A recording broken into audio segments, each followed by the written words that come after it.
አሁን እዚህ ጋር ቤሪያ ማለት ነው። ፐርሰናል አታክ ቤሪያ ምን መሰላችሁ? እንደዚህ አሁን አናዶት የምር እየተናገረ ያለው ለድህነትሽ ሲል ነው። እሺ ሌላ ነገር አይደለም። አሁን እሱ ያለፈበት ነገር ስለሆነ ስለደበረው ነው እንደዚህ መሆን የለበትም የሚለው ነው። ኤኒዌይስ ሚክያስ ምዕራፍ 5 ቁጥር 2 ላይ የጠቀሽው ጥቅስ ነበረ።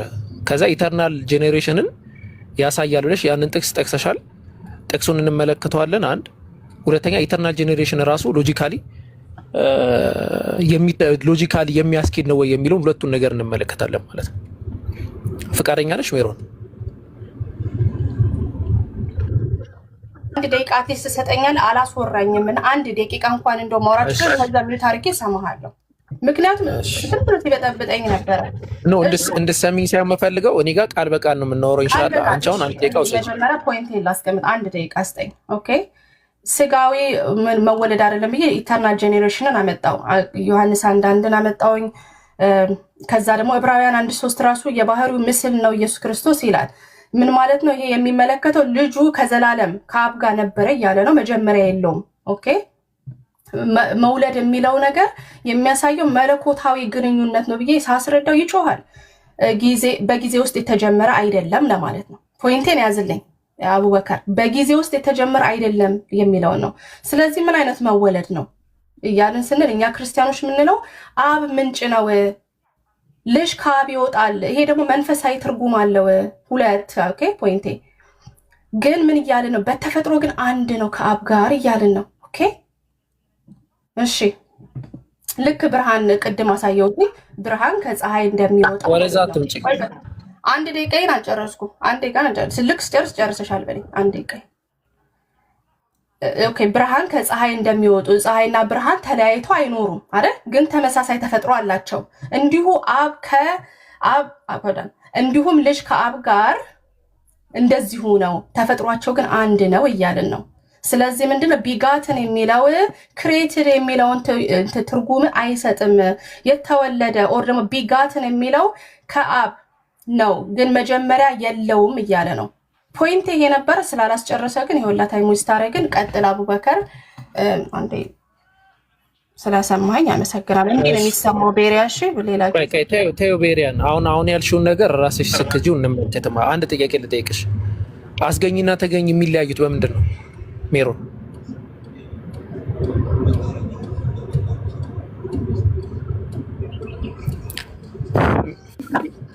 እኔ ጋር እናውራ ወይስ አንዴ? ቆይ ካዶሽ ትቀጥላለህ። ከኔ ጋር እናውራ፣ ችግር የለም። እሷ ስላነሳቸው አንዴ ትቀጥላለህ፣ ችግር የለውም። ከአንተ ጋር እንቀጥላለን። አስገኝና ተገኝ የሚለያዩት በምንድን ነው ሜሮን? ቆይ አስገቡት፣ ተውት። እንትን ይሁንና ታሪንኩዋት ጥያቄን ክሊር አድርገው አቡበከር። ምን ለማለት ፈልጋ ነው? አስገኝና ተገኝ የሚለያዩት በምንድን ነው? አስገኝና ተገኝ የሚለያዩት? አስገኝና ተገኝ የሚለያዩት አባትና ልጅ በምንድን ነው የሚለያዩት? እሺ አባት አስገኝ ነው፣ ልጅ ተገኝ ነው። በምንድን ነው የሚለያዩት አባትና ልጅ? there is eternal role የሚባል ነገር አለ። ለምሳሌ እግዚአብሔር አብ ምንጭ ነው። ስለነሱ አልጠየቅኩሽም። አባትና ልጅ ለምሳሌ አወከር ልጅ አለው። አወከርና የሱ ልጅ የሚለያዩት በምንድን ነው? በአስገኝና በተገኝነት ደረጃ በምንድን ነው የሚለያዩት? ኦኬ ስለኛ ጋር አይሰራም። ይኸውላችሁ እንግዲህ the whole time እየተናገርኩኝ በባዮሎጂካሊ አይሰራም። ልክ አንተ ልጅ ስትወልድ ማለት ነው ልጅ ካንተ በኋላ ነው የሚመጣው። ጥያቄ መልሽ ሜሮን። አንቺ አሁን ትልቁ ችግርሽ ምን እንደሆነ ልንገርሽ። እሺ ንገረኝ። ሊትራሊ አማኝ አይደለሽም። ሀቁን ነው የምነግርሽ ማለት ነው። ይሄ ሳይኮሎጂካል ዲስኦርደር ነው። ምን የሚባል ሳይኮሎጂካል ዲስኦርደር አለ መሰለሽ? ሜሮን ኧረ እባክሽ እኔ ምክር ነው እየመከርኩሽ ያለሁት እኮ እንትን እያልኩሽ አይደለም። ምን ሊል ነው የሚለውን ነገር ተረጅኝ። አንቺ አሁን ሊትራሊ እኔ ምን አወራለሁ እንጂ አወከር ምንድን ነው ያወራው የሚለው ላይ ምንም በቃ ደንታሽም አይደለም። ገና እኔ ሳወራ የምታስቢው አንቺ እኔ ምን አወራለሁ የሚለው ነው። ይሄ ሳይኮሎጂካል ዲስኦርደር ነው። አይበጅሽም፣ ወላሂ አይበጅሽም። አሁን እኔ እየጠየቅኩሽ ያለሁት ጥያቄ የኔና የልጅ መመሳሰል ልክ እንደ አብና እንደወልድ አንተና ልጅ ተቀዳድማችኋል። በመጽሐፍ ቅዱስ ደረጃ አብ ከወልድ ጋር አልተቀዳደመም እኮ አላልኩም እኮ። በቃ እሱ ነው እኮ አሁን ይሄ የአንቺ ችግር ነው። እኔ ስለ አብና ስለ ወልድ አላወራሁም፣ ወይ ደግሞ አብና ወልድን በእኔ አልመሰልኳቸውም። እኔ ሊትራሊ ሎጂካል ጥያቄ ነው የጠየቁት እኮ። አሁን የኔን ጥያቄ መልሽ። አንተ ነው የምትቀድመው ከልጅ ልክ አይደለም። አንተ ማን ነው የሚቀድመው አላልኩሽም። አየሽ፣ አሁንም በደንብ አዳምጪ ጥያቄውን። መስማትና ማዳመጥ ልዩነት አለው። አሁን አንቺ እየሰማሽ ነው ግን እያዳመጥሽ አይደለም። ጥያቄ አስገኝና ተገኝ፣ አባትና ልጅ በማስገኘትና በመገኘት ደረጃ በምንድን ነው የሚበላለጡት? ሜዠርመንቱን ንገሪኝ። በዚህ ነው በይ እድሜ በጊዜ ማለት ነው አይደል? አዎ በእድሜ። አዎ ኦኬ። ጊዜ ካሌለ አስገኝና ተገኛለ? ሂውመን ኔቸር ላይ ሲመጣ አስገኝና ተገኝ፣ በተለይ በውልደት በባዮሎጂካሊ ሲመጣ ጊዜ አለ። እሺ ለምን መጽሐፍ ቅዱስ ይናገር ለሁሉ ነገር። ስለዛ አልጠየቅኩሽም። አስገኝና ተገኝ ያለ ጊዜ አስገኝና ተገኝ ይኖራል? ባዮሎጂካሊ ላይክ በመወላለድ ደረጃ ስትመጣ ነው ሁሉም ሰው በጊዜ ሆነ የሚመጣው። ጊዜ ይቀዳደማል። ጊዜና ማስገኘትና መገኘት ነሰሰሪ ኤግዚስተንስ ነው ወይስ ኮንተንጀንት ነው? ማለትም ጥያቄ ከገባኝ ኔሰሰሪ ነው። እሺ ጥያቄ ከገባኝ ኔሰሰሪ፣ ኮንተንጀንት የሚባለው ነገር በጣም ጥሩ። ነሰሰሪ ነው። ኦኬ ነሰሰሪ ነው። ስለዚህ እኔና አንቺ የምንስማማው ነገር ምንድን ነው? የአብና የወልድ ውልደት ነሰሰሪ ኤግዚስተንስ ነው ማለት ነው። የአብና የወልድ ነገር ኔሰሰሪ ኤግዚስተንት ነው። ውልደትን እንፍታው ማለት ነው። ለአብና ለወልድ ሲሆን አሁን ከሰው ጋር ወጣን ከጊዜ አለፍን ማለት ነው። ስለዚህ የአብና የወልድ ላይ ስንመጣ ግን በጊዜ የተወሰነ አይደለም። ኦኬ በጣም ጥሩ። ስለዚህ አብ ወልድን የወለደው በጊዜ ነው ወይስ ከጊዜ ውጪ ነው? ውጪ ወለደው ማለት እንደሆነ አስረድቻለሁ። ባይዘው ይቀር። እሺ ቆይ ችግር የለውም። እሺ ከታች ያዙልኝ። ወለደው ማለት ምን ማለት ነው? አስገኘው ማለት ነው። ማስገኘት ማለት ወለደ ማለት ምን ማለት ነው?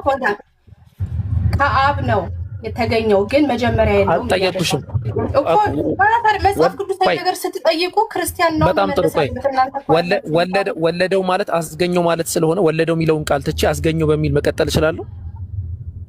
መጀመሪያ ከሌለው ግን አስገኘው የምትለው ነገር በጊዜ ውስጥ ከወሰንከው አይሆንም፣ አይሰራም። በጣም ጥሩ። ያለ መጀመሪያ አንድ ነገር ሊገኝ ይችላል። ፎር ኤግዛምፕል እንዳልኩ ሊሚትድ ኤግዛምፕልም ቢሆን ፀሐይ ፎር ኤግዛምፕል በወጣሽ ጊዜ ሁሉ አትነጣጠም።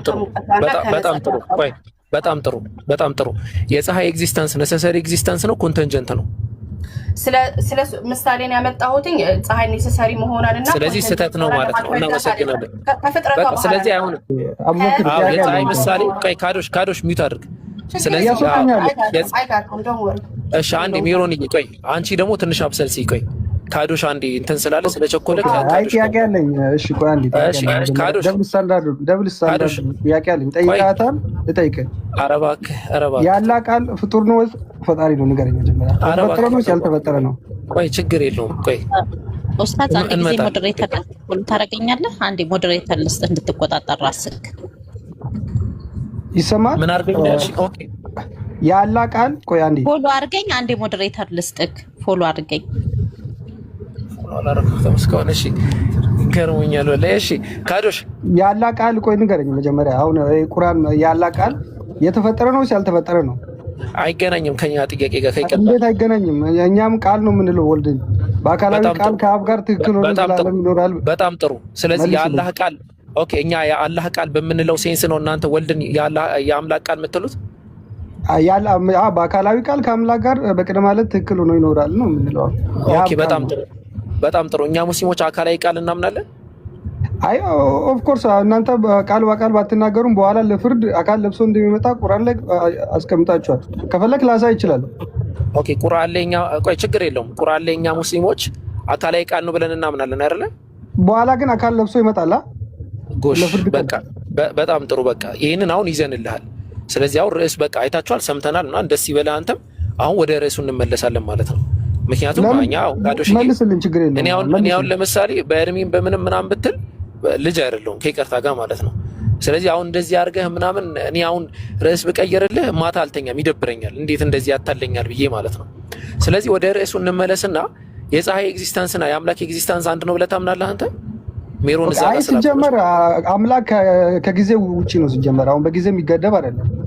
ኦኬ አምላክ ከጊዜ ውጪ ነው ማለት ነው። መጀመሪያ ስለሌለ ከጊዜ ውጪ ነው። ኦኬ ስለዚህ የተገደበ አይደለም። እሺ ያለ ጊዜ አስገኝና ተገኝ ይኖራል። አስገኝ ተገኝ ስንል አሁን የአብ ቃል ለማለት ነው እንጂ የተገኘበት ጊዜ ፖይንት አለ እያልን አይደለም። ኦኬ የአብ ቃል ከአብ ነው የወጣው አይደለም። ኦኬ አሁን የእናንተ ቁርአን ቃል ያላ ቃል እንደምትሉት ኦፍ ኮርስ ከአብ ነው የወጣው። ኦኬ ከአብ ሲወጣ በጊዜ ነው ከጊዜ ውጭ ነው የወጣው? ሲጀመር ጊዜ እዚህ ውስጥ ምንም አይገባም፣ ምንም ኮንትሪቢዩት የለውም ከጊዜው እኮ። ወጣ ካልክ ያልወጣበት ጊዜ አለ የለም? ያልወጣበት ጊዜ የለም። ኦኬ ያልወጣበት ጊዜ ሳይኖር እንዴት ነው ወጣ የምትለው? ወጣ ስንል እኮ ከአብ የተለየ ሌላ አካል ብለን ለማለት ነው። አወከር መጣ ካልከኝ ያልመጣበት ጊዜ አለ ማለት ነው። ቆይ አንዴ፣ አይ ስለዚህ ከአብ ነው ያቃል ወጣው ካልከኝ ያልወጣበት ጊዜ አለ ወይ?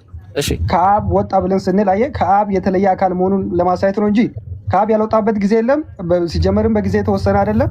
ለጅማሬውም መጀመሪያ የለውም።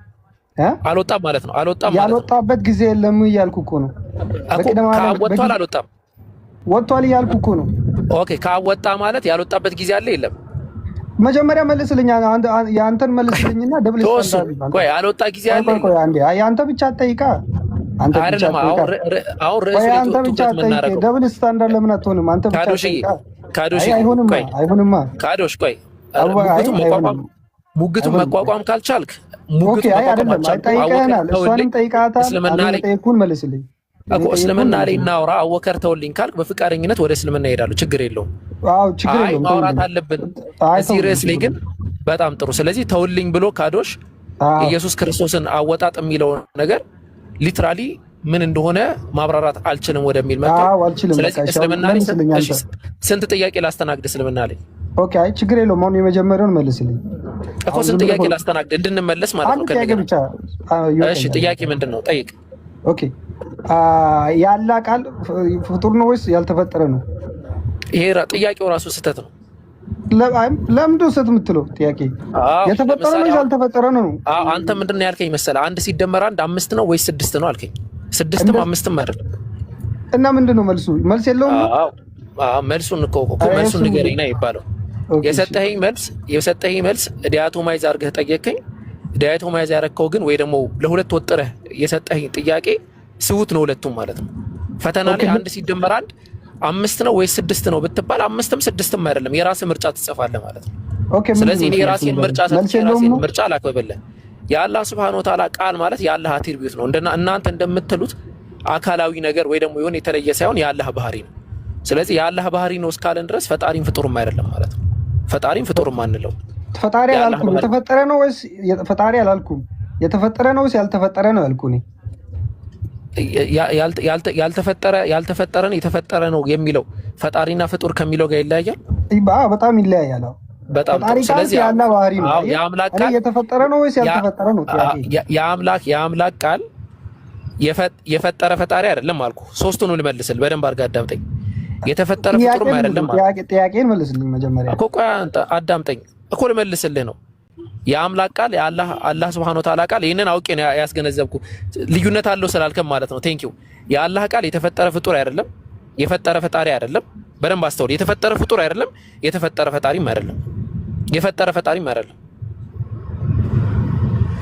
የተፈጠረ ነው ወይስ ያልተፈጠረ ነው? ጥያቄ ሌላ ነው እኮ። የተፈጠረ አይደለም አልኩ። ያልተፈጠረ ነው የአላህ ሱብሃነሁ ወተዓላ ቃል፣ የተፈጠረ አይደለም። ኦኬ ያልተፈጠረ ነው። ኦኬ ስለዚህ ከአላህ የቀደመበት ጊዜ አለ ወይስ በኋላ የመጣበት ጊዜ አለ? አይደለም። ከአላህ ሱብሃነሁ ወተዓላ የቀደመበት ጊዜ የለም። ግን ከአላህ ሱብሃነሁ ወተዓላ የአላህ ሱብሃነሁ ወተዓላ ቃል ነው። የጅማሩ ከአላህ ጋር ከዘላለም ይኖራል። ጅማሩ ከአላህ ነው። ስለዚህ ከአላህ አያንስም ቃሉ። ከአላህ አያንስም አይባልም። ሊትራሊ አይ ቃሉ እኮ በኋላ ሊፈርድ ይመጣል አይደል? አካልና ባህሪ አይመጣም። ኦኬ አውጣለሁ። ቆይ እስከዛ እሺ፣ አንዴ ላውጣለሁ። እሺ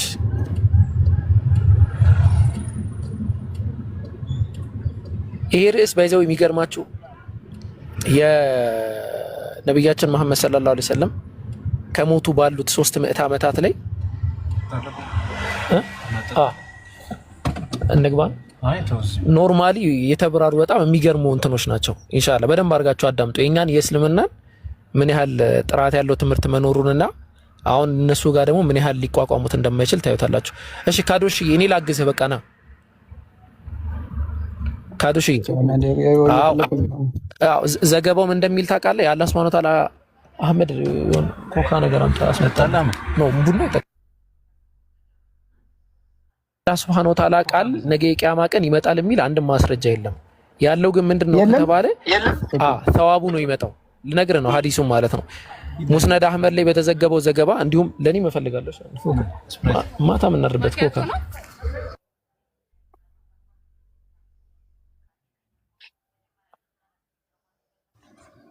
እሺ ይቅርታ እሺ። ስለዚህ የአላህ Subhanahu Wa Ta'ala ቃል ሳይሆን ይመጣል የሚለው ተዋቡ ይመጣል ነው የሚለው አጅሩ ይመጣል ነው የሚለው። ያ ማለት በእስልምና አስተምህሮ ላይ አንድ ሰው የሚሰራው ስራ ነገ የቂያማ ቀን ምስክር ሆኖ ይመጣል። ለምሳሌ ይሄ ድንጋይ ይመሰክራል ብሏቸዋል አይደል ሙሴ? ልክ እንደዛውኛ ምን ብለና ማለት ለምሳሌ በመጨረሻ ቀን ያማልዳል አካል ለብሶ ነው እንደ ፐርሰን ሆኖ ነው የሚመጣው ነው አዲሱ የሰውየው ቁርአን ነው ይመጣል የሚለው የአላህ ቃል ይመጣል የሚል አንድም ዘገባ የለም። እመቀራው ቁርአን ግን ተዋቡ ይመጣል ነው የሚለው። ምን አካል ለብሶ እንደ ሰው ይመጣል ፐርሰን ሆኖ ይመጣል እኮ ቁርአን አይደለም ስራው ነው ይመጣው። አይ ቁርአን ያለ እንደሱ አይደለም እኮ አንዴ እሺ በቃ እንደዛ ከሆነ አንተ ሐዲሱን ፈልገው። ሜሮን እስካሁን ስላረፈች ሜሮን ደግሞ ተቀጥል ሐዲሱን ይዘን አንተ እንግዲህ እኔ ልርዳህ ብዬ ነው። እሺ ሜሮን ኢተርናል ጄኔሬሽን ላይ እያወራን ነበር። ሜሮን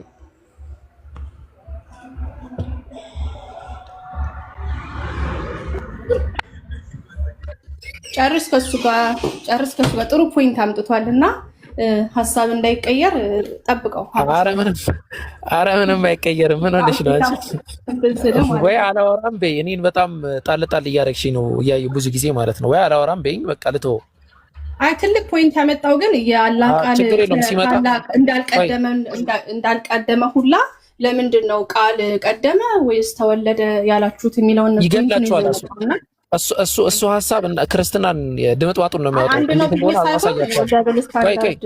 ችግር የለውም። አሁን እኮ አብ ከወልድ ነው የተገኘው አይደለም? ወልድ ከአብ ነው የተገኘው አይደለም? አዎ፣ ግን ጅማሬ የለውም። ተገኘ ማለት ወጣ ማለት ነው አይደለም?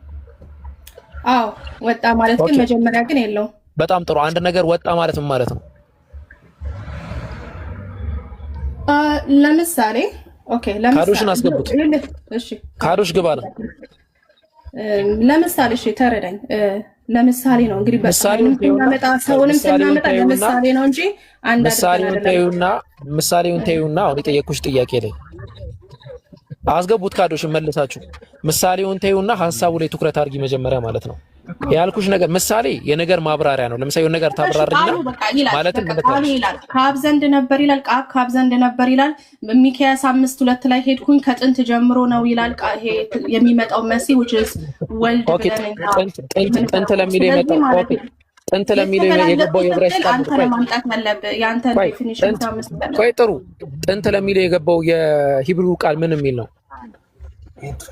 እንጃ ማየት ይችላል። ኦላም ነው አይደለም የሚለው? ኦላም ነው የሚለው አይደለም? ኦላም ነው የሚለው። እሺ ተመልከች። ሙግት ስታቀርቢ ሜሪ ለቀጣይ ማለት ነው እንዲጠቅምሽ ሙግት ስታቀርቢ ዋና ፖይንቱ ምንድነው? በጣም ጥሩ ፖይንቱን እናውቃለን አይደል? ግን እሺ ዕብራይስጥ ቆይ ተይው። ጥንት ማለት ዘላለማዊ ነው። ስለዚህ አሁን ምንድነው ሙግት ስታነጪ ምንድነው የሚለው? ዕብራይስጥኛው ምንድነው የሚለው? ኦላም ብሎ ነው የሚያስቀምጠው አይደል? ተመልከችው። ቶሎ በይ አንተ። ይሄ ነገር መጥፎ ነው። ይሄ ቶይን ፈለኩት መጥፎ ነው። ኮካ አንድ ኮካ ጨምርበት። እሺ ሜሮን አንድ ኮካ ለኔም ጨምርልኝ ኮካ። እሺ ለሜሮን እንግዛላት። እሷ ኮካ እሺ ቶሎ በይ። ኦኬ ቆይ እያየሁት ነው። አንዴ እንደዚህ ዋልኪዳን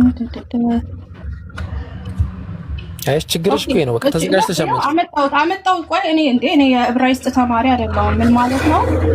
ኦላም ኦር እዚህ ጋር ሚክያስ 5:2 ላይ ተጠቀሰው የሚለው ምንድነው? ከዘላለም ዘመን መሆኑን ከመጀመሪያ በፊት የሚለውን ለማመልከት ነው። ይህንንም ጥቅስ ደግሞ የቱ ላይ እናየዋለን? ኦላም የሚባለውን የዕብራይስጥ ቃል ቆይ ልጨርስ። ኦላም የሚለውን የዕብራይስጥ ቃል የት እናገኘዋለን? ዘፍጥረት 17:8 ላይ የዘላለም ቃል ኪዳን የሚለው ላይ ኦላም ተአኩታ አታዋታው ይኸው አሁን ትልቁ ችግርሽ ሜሮን አንድ ነገር ሁለተኛ ደግሞ ልጨምርልሽ።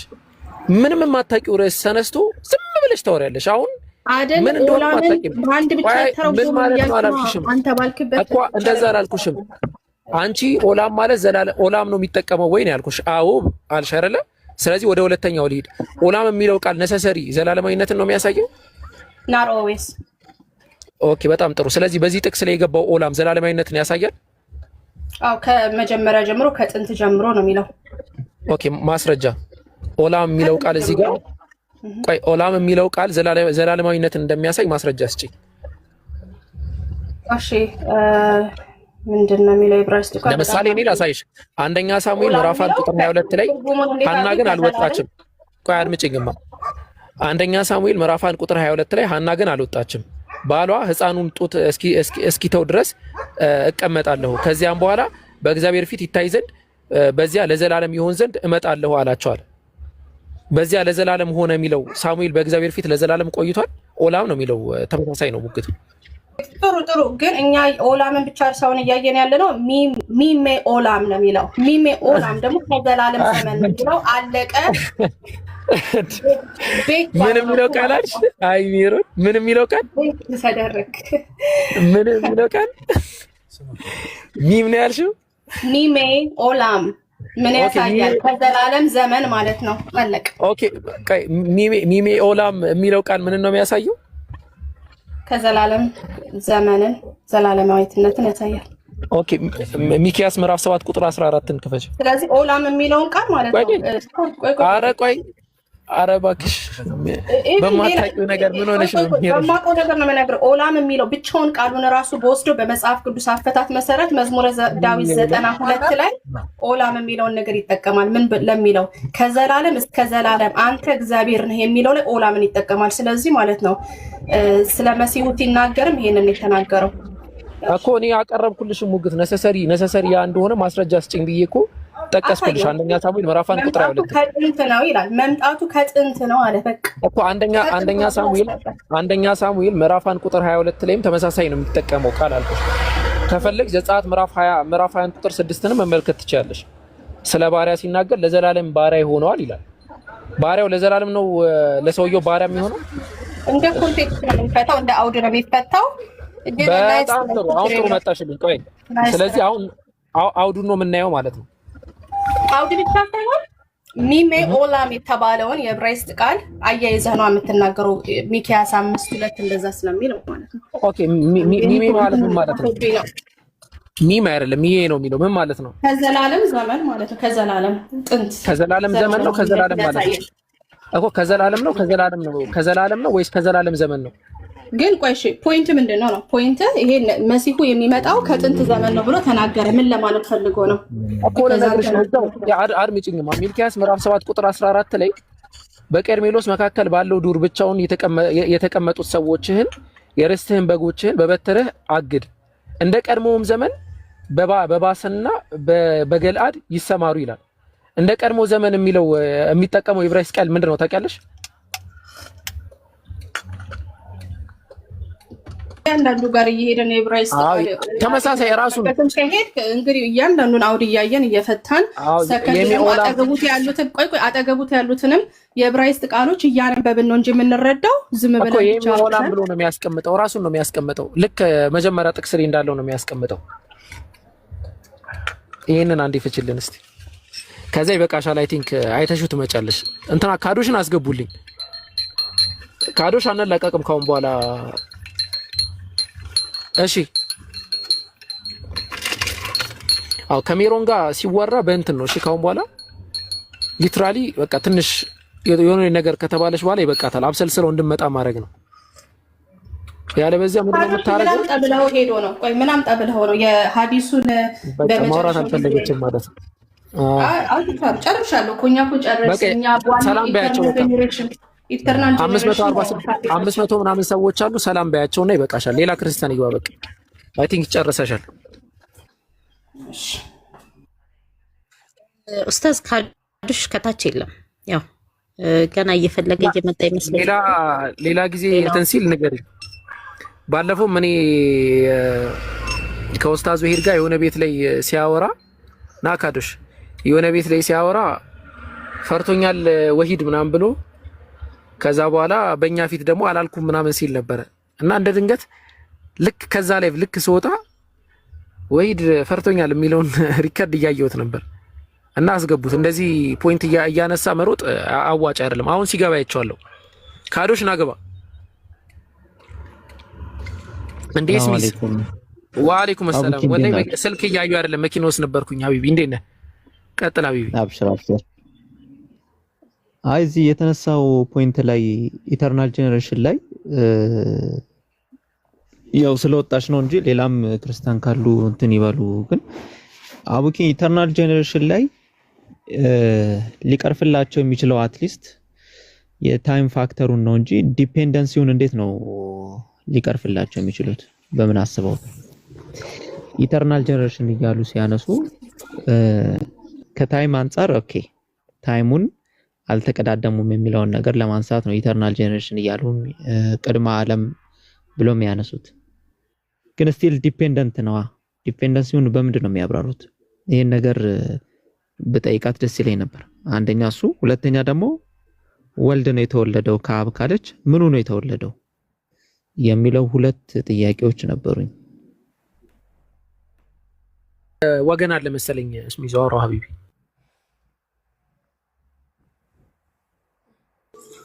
ኦኬ። በዚሁ ርዕስ ያሁኑን ያልኩትን ሰምተሃል ልዑል? አልሰማሁም። አሁን ገና ነው የገባሁት። ጥያቄ ነበር ለመጠየቅ የገባሁት። የውይይት ርዕስ ካላችሁ መጠበቅ እችላለሁ።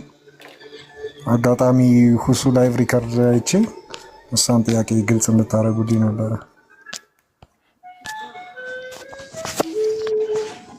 ጠይቅ። እሺ ጥያቄ ከሆነ እንትን የለውማ ጠይቁ። ጠይቅ አቡኪ መልስልሃል። ኡስታዝ አቡበከር አለ። አይ ቲንክ ከአንድ ክርስቲያን ጋር እየተወያዩ ነውና ሙስሊም ወይም እስላም የሚል ቃል ከቁርአን በፊት አለ ወይ ብሎ ጠይቆት መጽሐፍ ቅዱስ አለ ብሎ ማብራሪያ ሰጥቶበት ነበርና እሱ ላይ ግልጽ እንድታደርጉልኝ ነበር። አቤት ሙስሊም ነህ ወይስ ሙስሊም አይደለህም? መጀመሪያ አይ ኦርቶዶክስ ነኝ። እሺ መልካም። እንደዛ ከሆነ ትጠይቃለህ፣ ይሄ ጥያቄ ይመለስልሃል። ከዛ በኋላ አንተም ትጠይቃለህ ማለት ነው። ያው ጥያቄያችሁ ላይ ብዙም እውቀት የለኝም። ያው መልስ ላልሰጥ እችላለሁ፣ ብቁ ላልሆን እችላለሁ። እቺን ማውራት ምርጫው በኡስታዝ ነው። ጠይቅ። እሺ እንትን ነው ሉል ምን መሰለህ ሐሳቡ ማለት ነው። በመሰረቱ ኢስላም የሚለውን ቃል በቀደምት መጽሐፍቶች ላይ ማግኘት እንችላለን ወይ? አዎ ባይብልን ጨምሮ ማለት ነው። ግን በሁለት አውድና በሁለት ስሌት ነው ልናገኛቸው የምንችለው። በዕብራይስጥ ቃል ላይ ሜሹላም የሚል ነገር አለ። ያ ቃል ሜሹላም የሚል ቃል አለ እና ያ ቃል ኢስላም ለሚለው የአረብኛ አቻ አድርገው ይጠቀሙታል። ሊትራሊ ማለት ነው። አሁን ያለውበት ቦታ አያመችም እንጂ ከቁርአኑ የዕብራይስጥኛ ትርጓሜ ጋር አያይዘንም ማየት እንችላለን። አንደኛው ነጥብ እሱ ነው። ሁለተኛ ኢስላም የሚለውን ነገርኛ ከሰላም ጋር ነው የምናገናኘው። ምን ማለት ነው? አላህ Subhanahu Wa Ta'ala ለነብዩ ኢብራሂም በቁርአን ላይ እንደሚያስቀምጥልን ጌታው ኢዝ ቃለ ለሁ ረቡሁ አስሊም ይላል።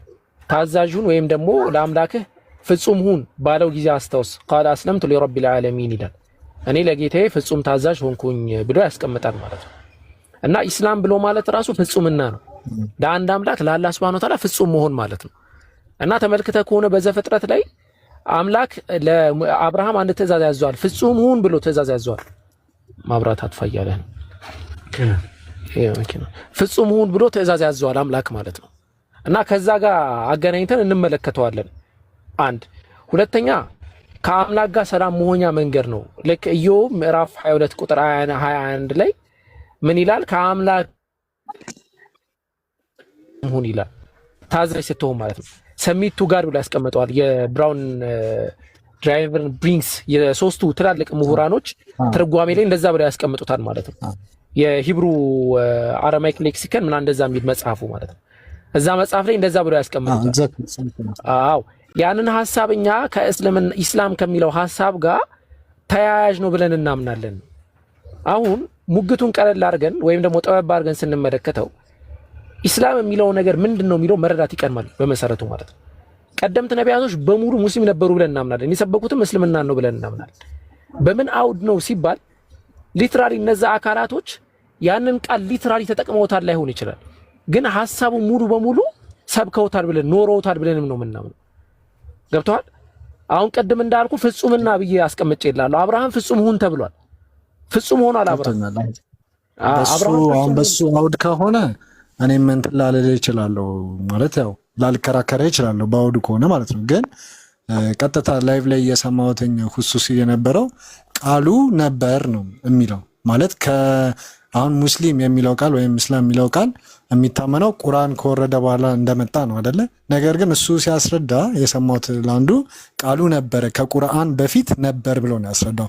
በአውዱ በትርጓሜ ከሆነ ያው ማንም ሰው እንደ ማህበረሰብ የሆነ የሚታወቅ ትልቅ የቋንቋ ዘርግ እንዳለው የሆነ ቃል ፈጥሮ ትርጓሜ ሰጥቶት ከዛ ቃል ጋር ካገናኘው ያው በዛ ልንከራከር አንችልም። ግን ያው ሁሱ ቀጥታ ያለውን ነገር ነውና ቃሉ ነበር ነው የሚለው አውዱ ወይም ትርጓሜው ሳይሆን ቃሉ ራሱ ከቁርአን በፊት ነበር የሚል ነው የነበረውና እሷን ናት ትንሽ ግልጽ እንድታደርግ ነው የፈለኩት። እኔም እኮ አልነበረም እኮ አይደለም እያልኩ ያለሁት በደንብ እንድትረዳኝ ነው የምፈልገው።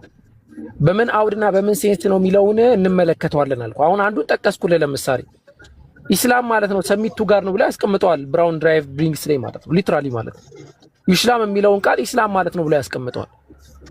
አንድ ሁለተኛ ፍጹምና የሚለውን ቃል ራሱ ኢስላም ማለት እንደሆነ ያስቀምጣል። እኛ አይደለንም ባይዘው የራሳቸው ምሁራኖች ነው ያንን ቃል የሚያስቀምጡት። እና ወንድም ሁሱም በዛ ሴንስ ነው የሙግቱ ይሄንን ሙግት ሊትራሊ ነው የምነግርህ። ከዛ አንፃር መረዳት ትችላለህ። እኔ ግን ሙግቱን እናጥበውና ነው ያልኩት። በሐሳብ ደረጃ ኢስላም ማለት ማለት ነው ምንድነው አስተምህሮቱ፣ ቀደምት አካላቶችስ ምን ነበሩ የሚለውን መመልከት ነው። አንድ አካል እንደውም እኔ ሙስሊም አይደለሁም ማለት አሳፋሪ ነው ብለው ሐቂቀትን ማለት ነው። አንድ አካል እኔ ሙስሊም አይደለሁም ማለት ወላሂ ሐቂቀትን አሳፋሪ ነው። ኮዝ ሙስሊም ብሎ ማለት ለአምላክ ሰሚቱ ጋር ከሆነ ፕሮፐር ሰሚሽን ቱ ጋር ከሆነ ለአንድ አምላክ ትክክለኛ የሆነ ትዕዛዝን መታዘዝ ከሆነ መዋደቅ ከሆነ እንዴት ነው አንድ አካል እኔ ለአንድ አምላክ አልታዘዝም አልዋደቅም ለአላህ አልዋደቅም ለአላህ አልታዘዝም ሊል የሚችለው ነው ሙግቱ ማለት። ምናልባት አሁን ከሰዓትና ከምን አንፃር ሐሳቡ በደንብ እናብራራው እንችላለን እንጂ ከዛ አንፃር ነው እንትን የምንለው። በሱ አሁን አንተ ባልከው ምን ልከራከር አልችልም ማለት ለአንድ አምላክ መገዛት ከሆነ ትርጓሜው እኔ እንደዛ አይደለሁም ማለት አው በምንም አያስኬድም። ምክንያቱም ሁላችንም ለአንድ አምላክ ነው የምንገዛው። ግን ያን ላይቭ ሪከርድ ላይ ሜቢ ካስታወሳችሁት አላቅም፣ ሜቢ ካያችሁትም አላቅም ቃሉን ነው እያለ ያለው ትርጓሜ ወይ አውድ ሳይሆን ቃሉ ራሱ ኢዮብ ምዕራፍ 22 ቁጥር 21 ላይ ያለ እሱ ጥቅስ ኢዮብ ምዕራፍ 22 ቁጥር ኤግዛክትሊ ማለት ነው አለ እኮ የለም እኮ አላልኩም እኔ ማለት ከዛ በፊት ሙስሊሞች ነበሩ የሚለው ቃሉ የመጣው ራሱ ቁርአን ከወረደ በኋላ ነው አይደለ? አይደለም እኮ እሱም በሁለት መንገድ ነው የምንረዳው። አሁን እሷ ናት ሚስኮንሴፕሽኑ አሳናት። እሱም በሁለት መንገድ ነው የምንረዳው። ቃሉ ላይ ብቻ ቃሉ ትርጓሜው ላይ በሁለት መንገድ ነው የምንረዳው። ኢስላም የሚለው ነገር በራሱ አላህ Subhanahu Wa Ta'ala ቀደምት አካላትን እየሰየመበት ስም እንደሆነ እናምናለን። هو سماكم المسلمين من قبل الله ከናንተ በፊት የነበሩ አካላትን ሙስሊም ብሎ ጠርቷቸዋል ብሎ ሊትራሊ አላህ ያስቀምጣል። ቃሉም አልነበረም አይደለም ነበረ ነው። ግን በምን ኮንቴክስትና በምን አውድ ነው የሚለው ነገር ይታያል። ገብቶሃል? ቃሉ አልነበረም እኮ አይደለም ነበረ። ለምሳሌ ኢዮብ ምዕራፍ 22 ቁጥር 21 ላይ ኢስላም ለሚለው ቃል የሚያስቀምጡት ነገር ኢስላም ማለት እንደሆነ ሊትራሊ ያስቀምጡታል። አረብኛው ማለት ነው ኢስላም ማለት ነው ብሎ ፕሮፐር ሰሚሽን ቱ ጋር ማለት ነው ብሎ ያስቀምጡታል። ያው እንደዛ ብሎ ያስቀመጠው ያው ከትርጓሜው ጋር ለማገናኘት ነው እንጂ ሙስሊም የሚባል ቃል አልነበረም ነው። ከዛ በፊት የነበሩትም እዛም ኢዮብ ላይ የሚለውም ለእግዚአብሔር መገዛት ነው የሚለው እንጂ እኮ አማርኛ ተርጉሞት ነው ለእግዚአብሔር መገዛት ነው የሚለው። አሁን ምን መሰለህ ተርጉሞት ነው እኮ ነው። አሁን እኮ አንተ መረዳት ያለብህ ነገር ለምሳሌ አሁን ውድ የሚል ስም ታውቃለህ? አላውቅም። አሁን በፈረንጆች እሺ ዋይት የሚባልስ ብዙም እንትን የለኝም። ዋይት የሚባል ስም አለ ለምሳሌ ዋይት የሚለውን ስም ለምሳሌ በእኛ ሀገር ነጭ ብለው ተርጉሞ ሊጽፉት ይችላሉ። ኧረ እሱ አይደለም ብለህ ልትከራከር አትችልም። ተርጉሞት ነው ሊትራሊ ማለት ነው። ግን የማይተረጎም ነገር አለ። አሁን እኛ ጋር ብመጣ በእስልምና ኢስላም የሚለው ቃል ሁለት አይነት ዩዜጅ አለው። አንደኛው መታዘዝ በሚል ይቀመጣል። ሁለተኛው ኢስላም ተብሎ ይቀመጣል። ተርጓሚዎች ላይ ራሱ ተመልክተህ ከሆነ ኢዝ ቃለ ለሁ ረቡሁ አስሊም የሚለው ላይ ታዛዥ ሁን ባለው ጊዜ ነው የሚለው። ምክንያቱም ኢስላም ታዛዥ መሆንን ተክቶ ስለሚመጣ ማለት ነው። ግን ደግሞ ኢነ ዲነ ዒንደላሂ አልኢስላም ሲል አላህ ዘንድ ሃይማኖት ብሎ ማለት መታዘዝ ነው አይደለም የሚለው ኢስላም ነው ብሎ ነው የሚያስቀምጠው። ሁለት አይነት ዩዜጅ አለው ማለት ነው። ፕሮፐር ሆነ የማይተረጎም አለ፣ ፕሮፐር ሳይሆን ደግሞ የሚተረጎም አለ ማለት ነው። በተመሳሳይ ደረጃ ዩሽላም ወይም ኢስላም የሚለውን ቃል ዕብራይስጥም ላይ ሊሆን ይችላል፣ ሌሎች ቋንቋ ላይ አረማይክ ላይ ሊትራሊ ኢስላም ሆኖ ይመጣል። አረማይክ ቋንቋ ላይ ማለት ነው። በሌሎች ቃሎች ላይም ዩዜጁ በዛ ደረጃ ነው የሚቀመጠው። ስለዚህ ያው ልንል የምንችለው ከሃይማኖቱ ጋር ወይም እምነቱ የሚያስቀምጣቸው ነገሮች ጋር ሳይሆን ቀጥታ ከትርጓሜ ጋር ብቻ ነው የሚገናኘው ማለት ነው። ማለት በዛ ሰዓት ኢስላም ወይም ደግሞ ሙስሊም እምነቱ ጋር ደግሞ ያለው ነገር ምን መሰለህ? ከእምነቱ ጋር አንድ አይደለም ነው አይደለ? እምነቱ ጋር ደግሞ ያለው ነገር ምን መሰለህ? በእስልምና አስተምህሮ መሰረት ኢስላም የሚለውን ቃል ይሄን ነገር በደንብ አድርጋ እንትን በለኝ። ኢስላም የሚለውን ቃል ለሁለት ከፍለን እንመለከተዋለን። አንደኛው ኢስላም ከውንይ ብለን የምንጠራው ነው። ሁለተኛው ኢስላም ሸርዒይ ብለን የምንጠራው ነው። ኢስላም ከውንይ ማለት ከአጽናፈ ዓለም ጋር የሚገናኝ ነው።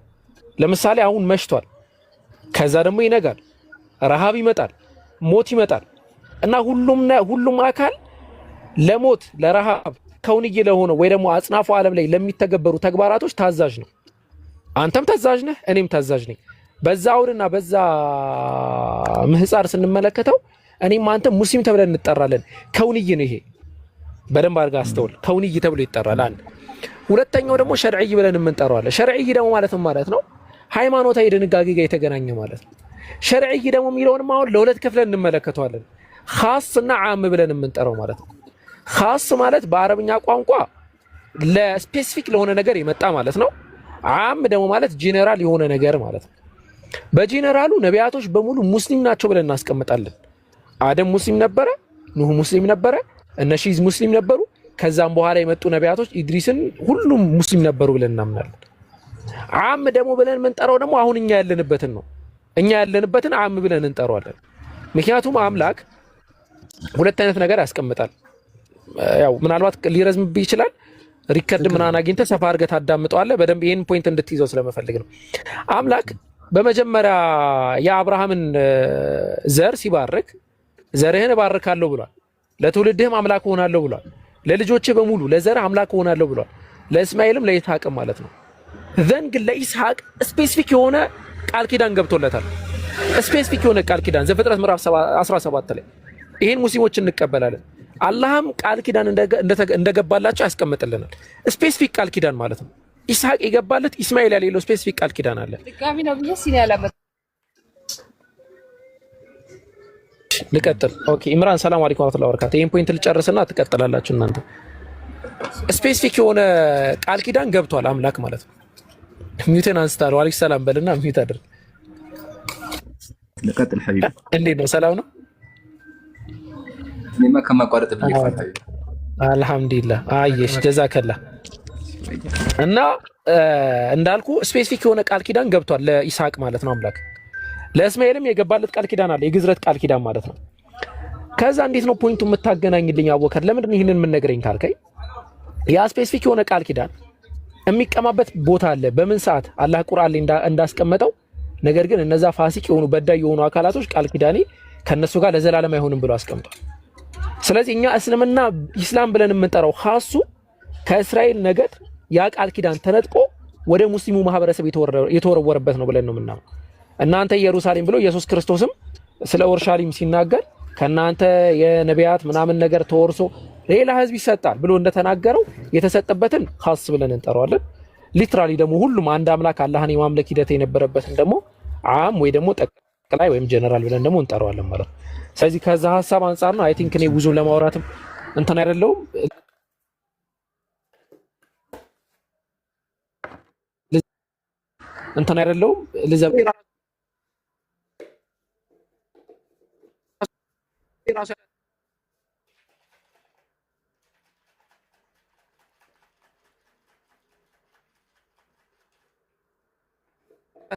ራሱ ያስቀጥላል።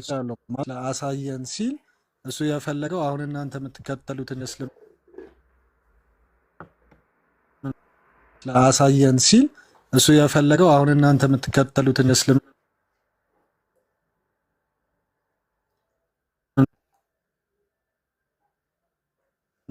ወይም እናንተ የምትከተሉትና እኛ የምንከተለው ነበር ማለት አይደለም ማለት ነው አይደለ? እንደተረዳው ቆይ እንትን አንድ መጨረሻ ጊዜ እንትን ልበልና ከዛ እንትን እንላለን። ባይዘው ማስተዋል ያለባችሁ ነገር ኢስላም የሚለው ቃል አንድ አምላክን መገዛት ነው የሚለው ስቴትመንት ፎልስ የሆነ ስቴትመንት ነው። እንደዛ አይደለም። አንድ አላህን ሱብሃነሁ ወተዓላ ነው። አንድ አምላክን መገዛት ማለት ለምሳሌ እኔ የሆነ እንጨት አድርጌ አንድ አምላክ ነው፣ አንድ እንጨት ነው፣ አንድ እንጨት ነው የምገዛው፣ ስለዚህ ሙስሊም ነኝ ማለት ይሄ ቀልድ ነው የሚሆነው። የአንድ አምላክ አላህ መሆን መቻል አለበት ነው። ፕሮፐር ሰሚሽን የተባለው ለዛ ሰሚት ማድረግ ብቻ አይደለም፣ ፕሮፐር ሰሚሽን ነው። ስለዚህ ከዛ አንጻር ነው አሁን ሌሎሌ ወንድም ሁሱ የሚያሳየው ኢዮብ ምዕራፍ 22 ቁጥር 21 ኢስላም የሚለው ቃል የለም ለሚለው ሙግት አይ አለ ብሎ ያንን በማስረጃ ነው መረጃ ሞግቷል ማለት ነው። እና እንደዛ ነው እሱ ነው እንጂ ያው ከእምነቱ ጋር አይደለም ነው እንደተረዳሁት።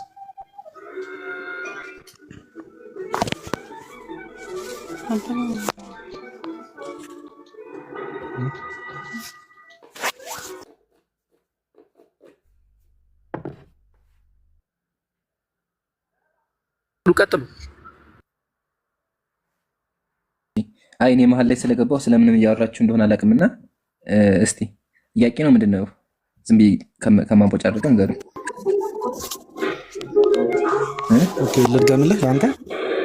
አይ አሁን ጥያቄው ተመልሶልና መጀመሪያ ምንድነው ክርስቲያን ምንድነው? እሺ ኦኬ ጥያቄዎች የተመለሱልህ ወይስ ተመለሱልህ?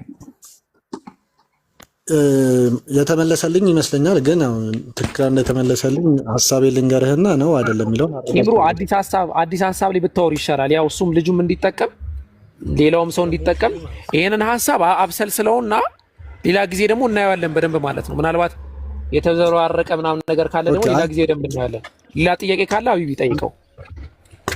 አንዴ ኮንፊርም ያርግልኝና ያው እኔም ለምን ለማለት እንዲመቸኝ ለአቡበከር ያልኩት ምንድነው ሁሱ ላይቭ ሪከርድ ላይ ከዚህ በፊት አንድ ክርስቲያን ሙስሊም የሚለው ቃል መጽሐፍ ቅዱስ ላይ ከቁርአን በፊት አሳየኝ ብሎት ኢዮብ 22:21ን ጠቅሶ ሻሎም የሚለውን የዕብራይስጡን ቋንቋ እንትን ብሎ ዲቪቢ የሚባለውን ትርጓሜ ሌክሲካኑን አሳይቶት ይኸው አለ ብሎ አሳይቶታልና በትርጓሜ ባውዱ ከሆነ ለአንድ አምላክ መገዛት ከሆነ በሚለው በዛ ትርጓሜ ነው እንጂ በእምነት ስርዓቱ አይደለም ነው እኔ የተረዳሁት አሁን ማለት ነው።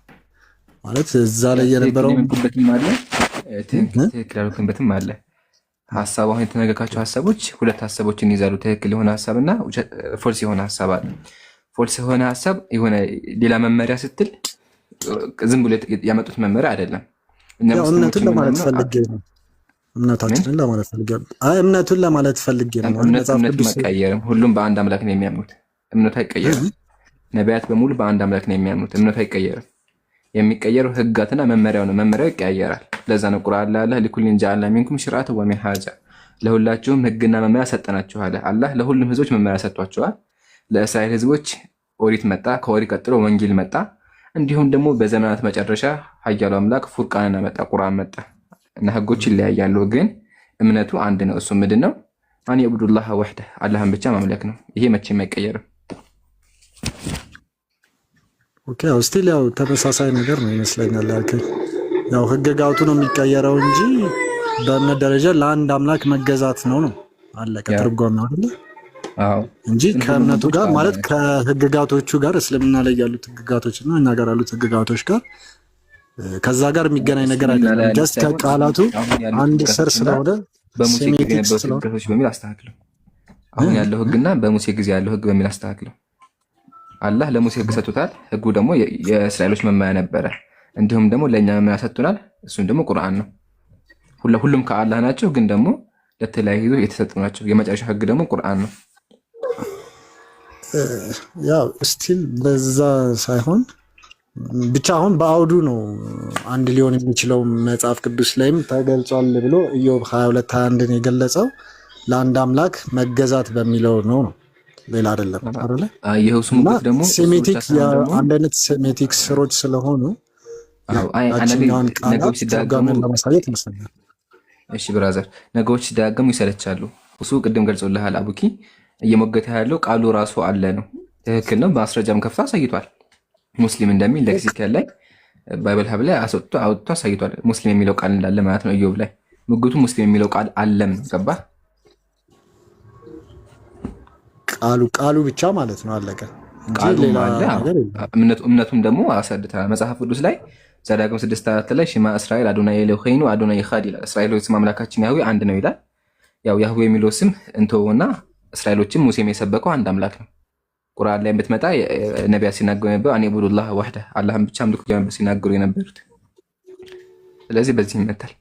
ግልጽ ከሆነልህ ወደ ቀጣይ ማለት እንችላለን። ግን አሁን አይ ቲንክ ሀሳቦች ሲደጋግሙ እንዳይሰለችው ወደ ቀጣዩ ነፍ ጥሩ ነው። እዚህ ጋር ቅሬታ ካለ እድላለህ፣ ቅሬታውን መናገር ትችላለህ። ችግር የለም ተመልሶኛል። ሌላ አንድ ጥያቄ ልጠይቅ እዚህ ላይ ይቻላል? አለ አሁን በእስልምና አላህ አይወልድም አይወለድም የሚል ኮንሰፕት አለና ቁርአን ላይ አይ ቲንክ ሱራ 601 ላይ የሆነች ጥቅስ አለች እና የእናንተ መስፈርት አሁን ለምሳሌ እኛ ኢየሱስ ክርስቶስ የአብ ልጅ ነው ስንል የአምላክ ልጅ ነው ብለን ስናምን ልጅ አይሆንም ልጅ አይወለድም የምትሉት የእናንተ ኮንቴክስቱ ከምን ተነስቶ ነው? ምክንያቱም አሁን እዛች ላይ ያየሁት አላህ ሚስት ሳይኖረው እንዴት ልጅ ይኖረዋል የሚል ጥቅስ አለችና ከዛ አንጻር እሷን እስቲ ግልጽ ብታደርጉልኝ። እሺ መጀመሪያ ክርስትና ከተቀስከከ ክርስትና ልጠይቅ ፈቃደኛ ከሆንክ? ካወኩ ትመልሳለሁ። ብዙም እውቀት የለኝም። አሁንም አጋጣሚ ነው የገባሁትና ችግር የለውም። የምታውቀውን ትነግረናለህ። ከመጀመሪያው ስጀምርልህ ነቢያት እምነታቸው ምንድን ነበር? እምነታቸው ያው በአንድ አምላክ ነው። ያው ክርስትና አይደለም፣ ምክንያቱም ክርስትና ከኢየሱስ ክርስቶስ በኋላ ጥያቄ ሃይማኖታቸው ሳይሆን እምነታቸው መጀመሪያ በአንድ አምላክ ነበር የሚያምኑት አይደለ? እሺ ሃይማኖታቸው ምንድን ነው?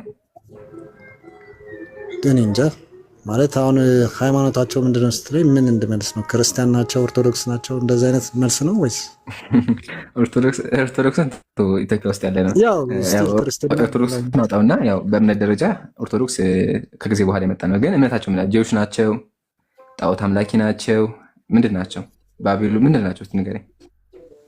ፈጣሪ አንድ አምላክን ነው የሚያምኑት። እንደዛ ብዬ ነው የማምነው። ኦኬ ሃይማኖት የላቸውም? የሃይማኖት መጠሪያ የለውም? አላውቀውም። ያው እንዳልኩ ብዙም ጠንካራ አይደለም። ችግር የለውም። ኢየሱስ ክርስትናን ሰብኳል? ያው ክርስትና ማለት ያው በኢየሱስ ክርስቶስ አምላክነት ማመን ስለሆነ ክርስትና እንደ ሃይማኖት ሰብኳል አልሰበከም ሳይሆን ክርስትና ማለት ራሱ በኢየሱስ ክርስቶስ አምላክነት ማመን ማለት ነው አይደለ? ያ አይደለም። ክርስቲያንና ክርስትና ይለያያሉ። ክርስቲያን ማለት የኢየሱስ ተከታይ ማለት ነው አይደለ? ምእመኑ ነው። አንተ ክርስቲያን ትባላለህ። አሁን ጥያቄ ክርስትና የሚባል እምነት አለ እንዴ ነው ራሱ። አሁን በእናንተ ህግጋት አላችሁ፣ መመሪያ አላችሁ።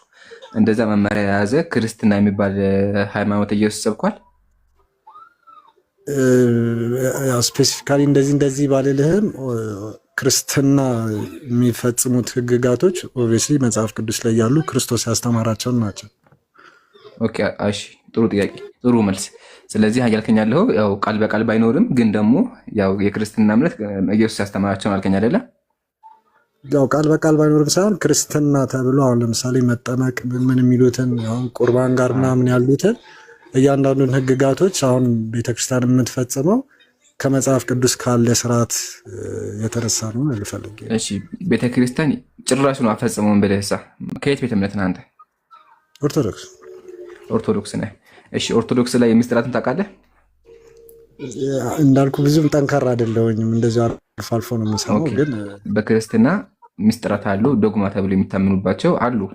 ምሳሌ ምስጢረ ስላሴ፣ ምስጢረ ስጋዌ፣ ሚስጥረ ቁርባን፣ ሚስጥረ ትንሣኤ የተባሉ አሉ። እንዲሁም ሚስጥረ ስላሴ ነገረ ክርስቶስም አለ። ያው ስለ ኢየሱስ አምላክነት እሱ ሌላ ቶፒክ ነው። አሁን እነዚህ አሉና ምሳሌ ከመጀመሪያው ስንጀምር የምታመልከው ማንን ነው? ማለት አንድ ፈጣሪ ነው። አንድ ፈጣሪ አብ ወልድ መንፈስ አንድ ፈጣሪ ብቻ የምታመልከው? አንድ ፈጣሪ ብቻ የምታመልከው? አዎ አብ ወልድ መንፈስ ቅዱስ። ኦኬ። ስለዚህ አንድ አታመልክም ማለት ነው። ሶስት ነው የምታመልከው። ያው እሱ እኔ እንደዚህ ብዬ ላስረዳህ አልችልም። ኦብቪየስሊ እኔ ተረድቼው አምኜበት የምሄድበት ስለሆነ ግን ወደ ዋናው ጥያቄያችን ስንመለስ አሁን ያው አብ ወልድ መንፈስ ቅዱስ አብ ወልድ መንፈስ ቅዱስ ሲባሉ ሶስት አካላት ናቸው አይደለ? ስቲል አሁን ወደ እሱ ኮንሰፕት ሳይሆን አሁን ልጅ የሚለው አብ ወልድ ልጅ ነው የሚለው አለና በቁርአን ላይ ሱራ 601 ላይ አላህ ሚስት ሳይኖረው እንዴት ልጅ ይኖረዋል የሚል ኮንቴክስት አለችና እሱን አስረዳለሁ ስለምን እየተወራ እንደሆነ ግን አንዴ ጨርሳለና ከዛ እንመለሳለን። አታስብ። አሁን እዚህ ጋር ክርስቶስ አስተምሯል ስላልከኝ እሷን እያየን እንምጣ ብዬ ነው። ከነሱ መካከል ስላሴ ብቻ እንየው ዛሬ። አሁን ስላሴ መጀመሪያ ትርጉሙን ታውቀዋለህ? ስላሴ ትርጉሙን ታውቀዋለህ? አብ ወልድ መንፈስ ቅዱስ በሚለው ነው የማውቀው። አይደለም ስላሴ እሱ አይደለም። ስላሴ ዴፊኒሽኑ እሱ አይደለም። ላስረዳ ትርጉሙ ምን እንደሆነ መጀመሪያ አታውቀውምና ያው ሌላ ጊዜ እንዳሰመንት እንድትወስደው የምታመልከውን አምላክ ማወቅ በጣም ግዴታ ነውና ዱ ሰም ሪሰርች ጥናቶች ነገር ለማድረግ ሞክር። ትምህርተ ሃይማኖት ምዕራፍ 2 እንደዚህ ይላል። ስላሴ የሚለው ቃል ሰለሰ ሶስት አደረገ ከሚለው የግዕዝ ቃል የተገኘ ሲሆን ሶስትነት ማለት ነው ይላል። የቃሉ ትርጉም ምንድን ነው? ሶስትነት ያው አብ ወልድ ሶስትነት ማለት ነው። ይሄ የቃሉ ትርጉም ነው። ሐሳቡ ምንድነው ደግሞ ስንል አብ ወልድ መንፈስ ቅዱስ በባህሪ በመፍጠር በስልጣን በአገዛዝ በመለኮት በፍቃድ በህልውና በአናሮ አንድ ናቸው ብላችሁ ደግሞ በስም በአካል በግብር በኩነት ሶስት ናቸው በታምናላችሁ። ይሄ ነው ስላሴ የሚለው እምነታችሁ ማለት ነው አይደለ? አካል የተባሉት እነማን ናቸው? አብ ወልድ መንፈስ ቅዱስ። አብ ወልድ መንፈስ ቅዱስ ስንት አካል የምታመልከው? ያው ሶስት ማለት ነው አንተ በምታወራው ኮንሴፕት። አይ ጥያቄ ነው የጠየቅኩህ እኮ። የማመልከው ከሆነ አንድ አምላክ ነው። አንድ አምላክ ስትል ግን በመለኮት ነው አይደለ? አንድ ስትል በመለኮት ነው አይደለ? በኢሰንስ ነው አንድ ሆነ። በመለኮት በኢሰንስ አንድ ቢሆን በአካል ስንት ናቸው? በአካል ሶስት። ስለዚህ በአካል ሶስት አምላክ ታመልካለህ አይደለ? በአካል ሶስት ሲባል ደግሞ ሶስት የተለያዩ አካል ሳይሆን ያው ስቲል እንዳልኩ ነው። አሁን እኔ የገባኝ ሶስት የተለያዩ አካል አይደሉም። ሶስት የተለያዩ አካል አይደሉም ብሎ የሚያምኑት መናፍቃን ናቸው። ቤተክርስቲያን ሚስጥረ ስላሴ መጽሐፏ ላይ አርግጣ ያወገዘቻቸው መናፍቃን ናቸው። ኢየሱስ አንድ አምላክ በቃ ሁሉም አንድ ናቸው፣ አብም ወልድ መንፈስ ቅዱስም ኢየሱስ ናቸው ብሎ የሚያምኑ ሰባሌዎሳውያን ይባላሉ። እሱ ምንፍቅና ነው። አብ የራሱ አካል ገጽ ባህሪ ያለው፣ ወልድም የራሱ ገጽ ባህሪ አካል አለው። ላሳይክ ማስረጃ። አሁን እውነት ለመናገር የሚሆን እንደዚህ አይነት ነገሮች እንዳልኩክ ብዙም እኔ በእምነቴም ጠንካራ ባልሆነም በገባይ ልክ ግን ገብቶኝ አምናለሁ እና ያንን ደግሞ ለአንተ እንደዚህ ላስረዳህ አልችልም። እንደዚህ መጽሐፍትን እየጠቀስኩኝ እንደዚህ ላስረዳህ አልችልም፣ ግን በገባይ ልክ እኔ አውቀዋለሁ እና ሜቢ ለዛ ተዘጋጅቼ መልስ የምሰጥበት ቀን ሊመጣ ይችላል። ግን እስኪ ወደ ቁርአኑ መጣላው። ግን ከሱ በፊት አሁን ያልከው ቃል ራሱ ስህተት እንዳለበት ላሳይክና ከዛ አንድ አጭር ጥያቄ ጠይቂ፣ ከዛ ይበቃናል። ወደ እስልምና እንመልሳለሽ። ብራዘር ዋናው መማማር ስለሆነ አሁን አንተ በአካል እኮ አይለያዩም ስንል ሶስቱም አንድ ናቸው የሚል ኮንሴፕት ተናግረሃልና ይሄ መጽሐፍ ይታያል? አይ ቲንክ ካሜራ አልሰራም። እሺ ይታያል አሁን? ይህ ሃይማኖተ አበው በብፁዕ በቅዱስ ሊቀ ጳጳሳት ዘኢትዮጵያ ስማቸው ይሄ ሁላ ስማቸው ረጅም ነው። በአቡነ ማትያስ የታተመ መጽሐፍ ነው። እሺ እንደዚህ ላይ ያየኸው ከሆነ ዘአትናቴዎስ ምዕራፍ 11 ላይ ማለት ነው። አብ ነው እንጂ ወልድም መንፈስ ቅዱስን አይደለም፣ ወልድም ወልድ ነው እንጂ አብን መንፈስ ቅዱስን አይደለም ይላል። ሶስቱም የተለያዩ ናቸው ካለ በኋላ አብ ወልድን መንፈስ ቅዱስን ወደ መሆን አይለወጥም፣ ወልድን አብን መንፈስ ቅዱስን ወደ መሆን አይለወጥም ብለው ሁሉም የተለያዩ እንደሆነ ያስቀምጣሉ። ስለዚህ ሶስት አምላክ ተመልካለህ ነው ልዑልዬ በአካል ማለት ነው። አሁን ጥያቄያችን መሰለህ ሶስት አምላክ ያመለከ መጽሐፍ ቅዱስ ላይ አለ? ሶስት አምላክ ያመለከ የለም፣ አንድ አምላክ ነው። እስቲ ለኔንም ሶስት አምላክ ብትለኝ አይደለም ነው ምልክ እንዴት እንደማስረዳ ባላቅም አንድ አምላክ ነው ማለት ቃል በቃል ቤተክርስቲያን አይደለም። አንድ የሆነው እኮ እናንተ በመለኮት ነው። ትክክል ናቸው እኮ ባይ ዘ ዌይ ሰዎች ምሳሌ አንድ የሚያደርገን ነገር አለ። ሰውነታችን አንድ ያደርገናል አይደለ? ምንም ምድር ላይ 1 ቢሊዮን ሰው ቢኖርም ሰውነታችን አንድ ነው። ግን ደግሞ ወደ በጣም ብዙ ቢሊዮን ሰዎች ነን። አየህ አይደለ? ስላሴዎችን በመለኮት አንድ ናቸው። አንድ ፈጣሪ ነው ያለው። ግን ደግሞ ያንን ፈጣሪ ሼር የሚያደርጉ 3 አካላት አሉ። አሁን ችግር የለም። ቃል በቃል ቤተክርስቲያን 3 አካል እንደምትል ላሳይክ። ከዛ ወደ ትመልስልኝ ጥያቄ ማለት ነው። ይታያል የመጽሐፍ እሺ፣ ሰይፈ ስላሴ ነው። ቃል በቃል 3 ፈጣሪ እንደሚሆን ላሳይክ። አንዴ የሚታይ ከሆነ የትእዛዛቸው ባህሪ አንድ የሆነ 3 ጌቶች ናቸው ይላል። ስንት ጌቶች ናቸው? 3። ስለዚህ 3 ጌታ ታመልካለህ አታመልክም? አላመልክም። ግን መጽሐፍ ላይ 3 ጌታ ይላል። ግን ያው እሱ ባለና አንተም በምታወራው ኮንቴክስት ላይሆን ይችላል። ሜቢ ይሄንን ነገር ይዤ የሃይማኖት አባቶችን ጠይቄ መልስ ይዤ ልመጣ እችላለሁ። ስቲል እንዳልኩ ጠይቀና ግን አሁንም ስቲል አሁን መጽሐፍ ቅዱስ ላይ የሚያስቀምጠው ነገር አለ። አንድ ይችላል በቃ ያው ካላወቀው መልስ ብዬ አላስጨንቅም። ብቻ ግን ቅድምም አምናለሁ 3 አካል እንዳሉ ስላሴ ላይ። አሁን ጥያቄያችን ማለት ነው የሚሆነው መጽሐፍ ቅዱስ ላይ እግዚአብሔር እንደሚናገረው ነገር አለ። አይተው ከሆነ ላውጣልክ አንዴ። አንድ አካል አለ። አንድ አካል ወደ አንተ መጥቶ የማታውቃቸውን አምላክ እናምልክ ቢልህ ምን አድርገው ነው የሚለው ታውቃለህ? ስቲል አላውቅም። እንዳልኩ እምነቴ ላይ ብዙም መርምሬ አላውቅም። አሁን ብንጠይቀኝም ጥያቄዎች ሜቢ በአውቃው እንኳን ማስረዳበት ኮንቴክስት ልክ ላይሆን ይችላል እና ነው የምነግርህ።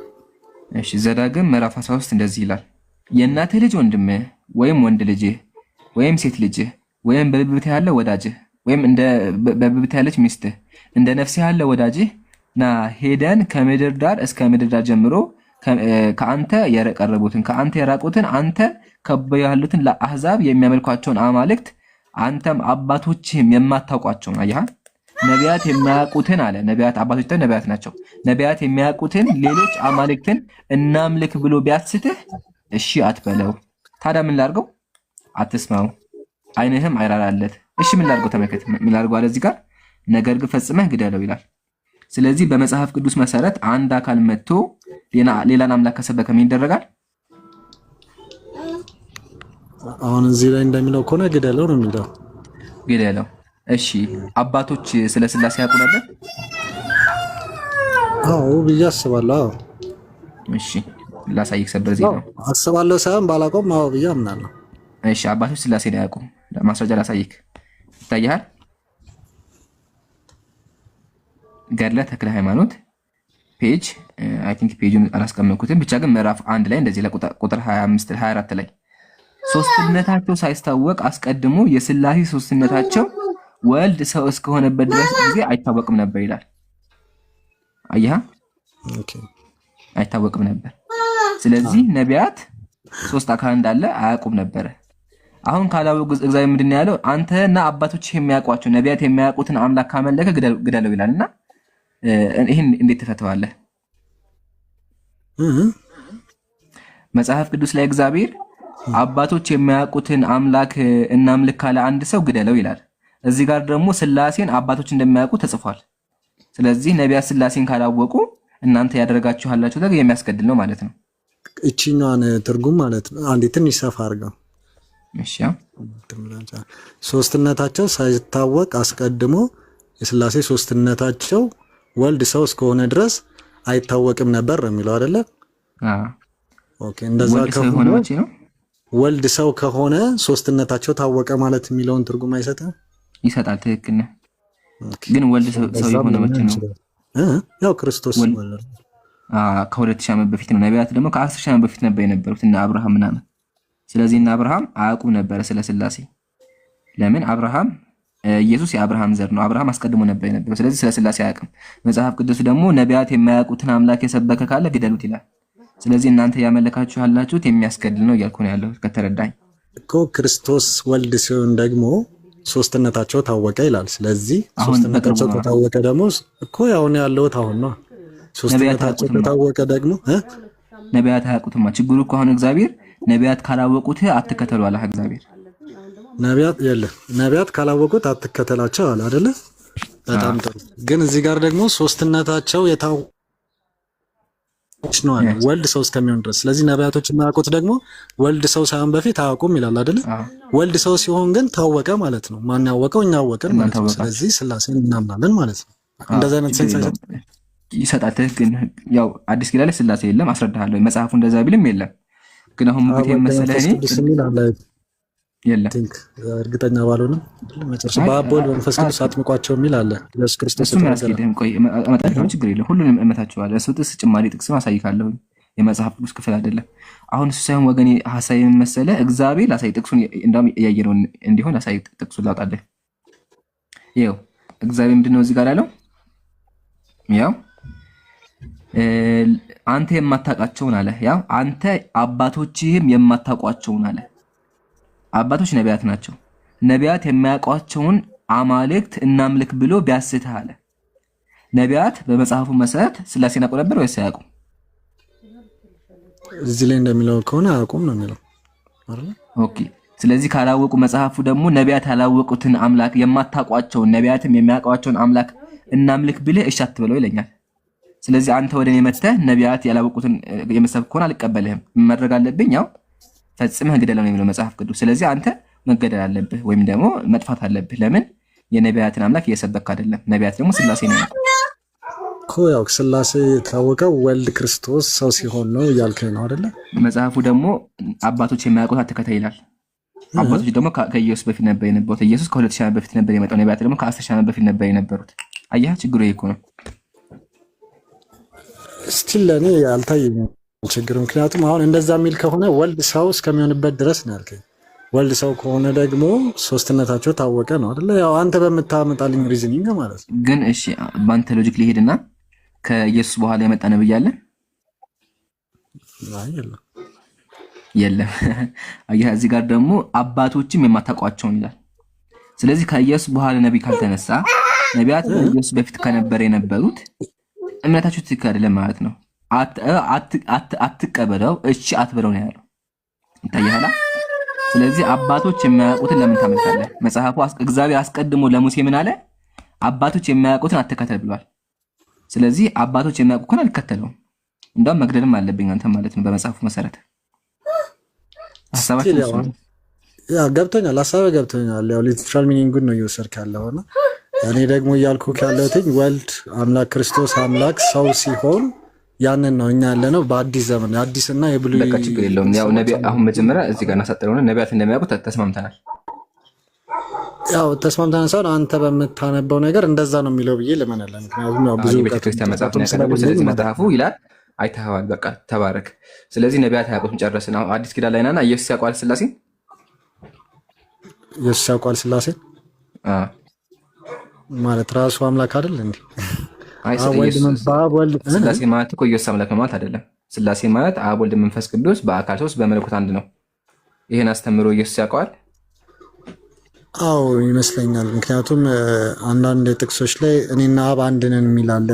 ዮሐንስ ወንጌል መጀመሪያም ላይ ስቲል አንድ ቢሆን እግዚአብሔር ቃልም ከእግዚአብሔር ጋር ነበር፣ ቃልም እግዚአብሔር ነበረ፣ ቃልም ሥጋ ሆነ የሚል አለ። ይሄም እሱን ያሳያል ብዬ አምናለሁ። ችግር የለውም። እሱ አክቹዋሊ የኢየሱስ አምላክ ነው የሚል ጥቅስ ነው። መንፈስ ቅዱስ ሳይት ገባ። ስላሴ ማለት እኮ አብና ወልድ ብቻ ሳይሆን ስላሴ ማለት አብ ወልድ መንፈስ ቅዱስ ነውና ስላሴ መንፈስ ቅዱስ ሳይት ገባ አለ። ያው እኔ ስቲል እንትን ላረግ ይችላል እንጂ የት ነው ያለው? አሁን እስካሁን ያሳየኸኝ ኢየሱስና አብና ያሳየኸኝ። አክቹዋሊ እኔና አብ አንድ ነን ማለት የሐሳብ አንድነት ነው። ከፈለክ አሳይካለሁ። ሐዋርያት ራሱ አንድ ናቸው። አብና ኢየሱስ አንድ እንደሆኑት ሐዋርያትም አንድ ናቸው። እሱን ተወዲያ ጊዜ እናወራበታለን። አሁን ጥያቄያችን ስላሴ ማለት ኢየሱስና አብ ብቻ ማለት ሳይሆን አብ ወልድ መንፈስ ቅዱስና መንፈስ ቅዱስ የት ገባ? እስኪ ያው ፈልጌ ላምጣላ። ምክንያቱም እንዳልኩ ነው እኔ ሬዲ ሞኝ አልገባሁም ብዙም እንትን አልልም እና ለዛች ጥያቄ ስለነበር የገባሁት ደስ ያለ በጣም ባይዘዌ በጣም በህይወቴ እንደዚህ ተረጋጋለ ቢካረ ቆይቻለሁና በጣም ላደንቅ እፈልጋለሁ። ልዑል የምር በጣም ረጋ ያልክ ሰው ነህ። እንደዚህ አይነት ሰው ነበር የምንፈልገው። አላህ ሂዳያ ይስጥህ። በቃ አንብበህና እሺ። ኦኬ እሺ ቴንክ ዩ። እሺ ወደ ቁርአኑ እንመለስ። ቁርአኑ ኢምሩ ሰለማን እንዳይዘረግፋቸው ትንሽ ተንፈስ አየሽ እሺ አንቀጹ ይሄ ነው። እሺ ያቀረብከው ማስረጃ እንደዚህ ይላል። አንብብልህ አማርኛውን። እርሱ ሰማያትና ምድርን ያለ ቤጤ ፈጣሪ ነው። ለእርሱ ሚስት የሌለችው ስትሆን ለእርሱ እንዴት ልጅ ይኖረዋል? ነገርንም ሁሉ ፈጠረ ይላል አይደለ? ጥያቄ እዚህ ጋር ነው አይደለ? ሚስት የሌለችው ስትሆን የሚለው እሺ ያው አማርኛ ሚስት ይለዋል፣ ግን መጀመሪያ ሚስት አይደለም የሚለው። እሺ ሚስት ብቻ አይደለም የሚለው። አረበኛውን ላንብብልህ። አነ የኩኑ ለሁ ወድ ወለም ተኩን ለሁ ሳሂባ ነው የሚለው። ሳሂባ ማለት ደግሞ ትርጉሙን ላሳይክ። ምሳሌ ይሄ ቁርአን ከታየ እንግሊዝኛ ቁርአን ምን ብሎ ያስቀመጠ ይታያል? ኮምፓኒየን ማለት አጋር ማለት ነው። እሺ ስለዚህ ለአላህ አጋር የሌለው ሲሆን እንዴት ልጅ ይኖረዋል ነው። እሺ ልጅ እንዴት ነው የሚገኘው? ያው ባልና ሚስት አይደለ? ባልና ሚስት ሲገናኙ ነው አይደለ?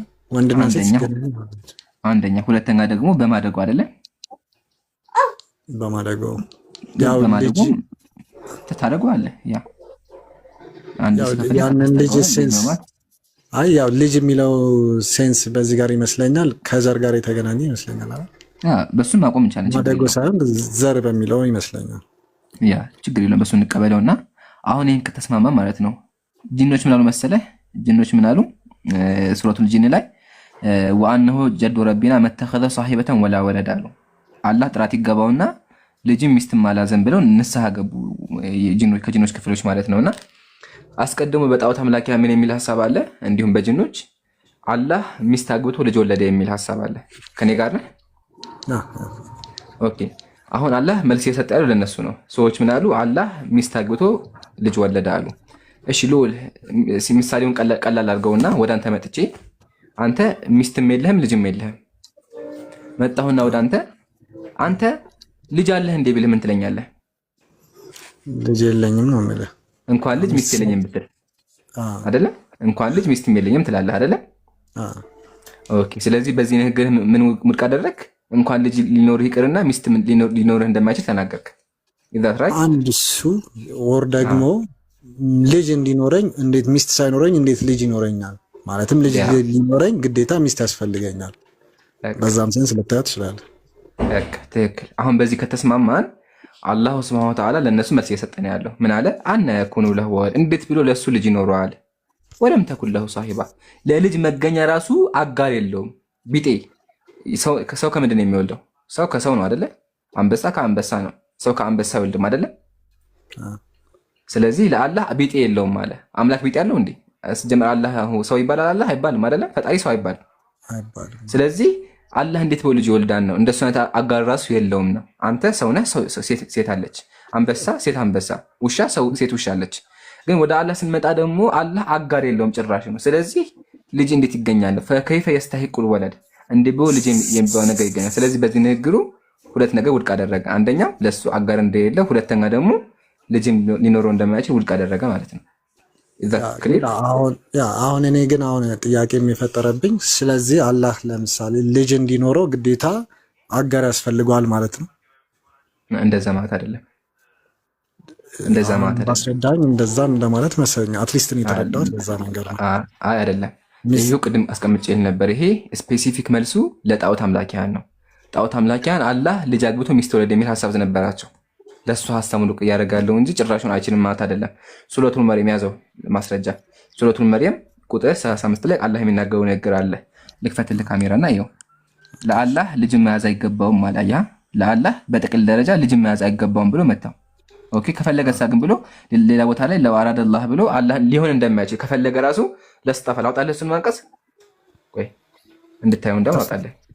እስኪ አውጣ መሳይ ሚማ የኽሉቅ በጣም ይገርምሃል። ያን ጥያቄ እዛው ሱረቱ ዙመር ቁጥር 4 ላይ ሱረቱ ዙመር ቁጥር 4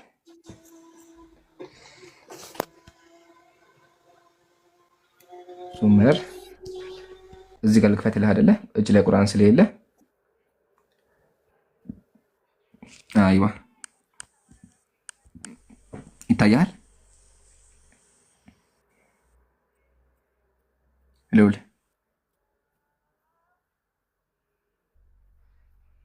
አሎ አለሁ ያ ጀማ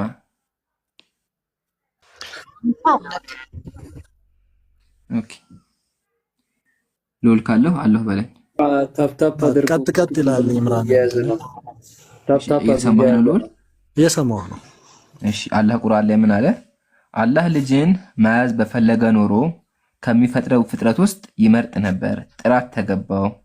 እሱ አሸናፊ አንዱ አላህ ነው። አላየህ አይደለ? ከፈለገ ከፍጥረቱ መያዝ ይችል ነበር። ግን ይሄ ራሱ ለው የሚለው ቃል በአረበኛ አፍራሽ ነው። ምሳሌ ልዑል ሴት ቢሆን ብዬ ብናገር ሴት አይደለህም ማለት አይደለ? ሴት ብትሆን አትችልም ማለት ወንድ ነህ ማለት ነው።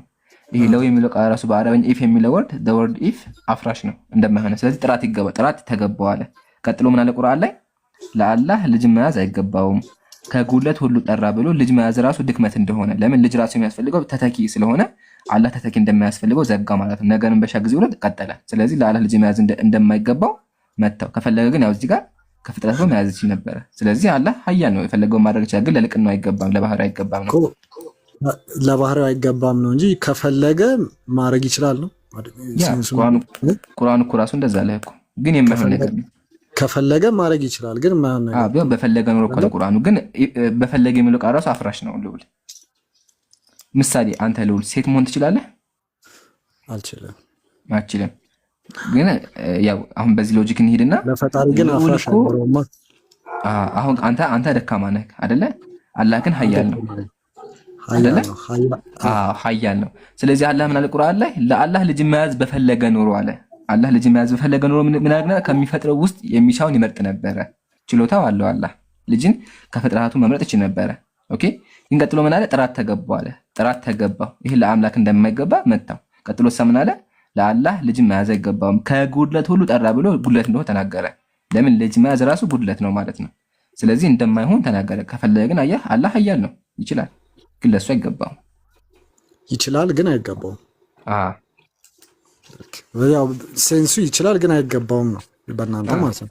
ስለዚህ አሁን በእኛ ኢየሱስ ክርስቶስ ልጅ ነው ብለን ስናምን እንዴት ይሆናል የምትሉት ያው ከእናንተ ኮንቴክስት ነው እንጂ ፈጣሪ ሁሉን የሚችል ከሆነ በእኛ ሴንስ አይሆንም ብላችሁ እንትን ልትሉ አትችሉም አይደል? ይሄ ደግሞ አያስኬድህም፣ ይለያያል። እንዴት እንደሚለያይ ላስረዳ። ፈርስት ኦፍ ኦል ከመጀመሪያው ስጀምርልህ በእናንተ አምላክ ሁሉ ነገር መሆን ይችላል? አምላክ ሁሉ ነገር መሆን ይችላል? አምላክ ሁሉ ነገር መሆን ይችላል? አዎ ብዬ አምናለሁ፣ ግን ኮንቴክስቱን ደግሞ አስረዳኝ። እሺ ፈጣሪ ጩጫ መሆን ይችላል? እግዚአብሔር ጩጫ መሆን ይችላል? ጩጫ ምንድን ነው? ጩጫ አታውቅም? እሺ ጩጫ ትላገለ ጩጫ አልገባኝም። እሺ ጉንዳን መሆን ይችላል? አምላክ አይገባውም ነው የምልህ። ግን መሆን ይችላል? ጥያቄ ለሱ ከሻ ለምን አይችልም? ማለት ምንም ነገር መሆን ይችላል። ከሆነም ደግሞ እሱ የራሱ ምክንያት አለው ነው አይደለ? ግን ደግሞ ጩጫጭ ሊሆን አይችልም ማለት ጩጫጭ ሆነ ማለት ሲጀመር ይሄ ፋላሲ ጥያቄ ነው።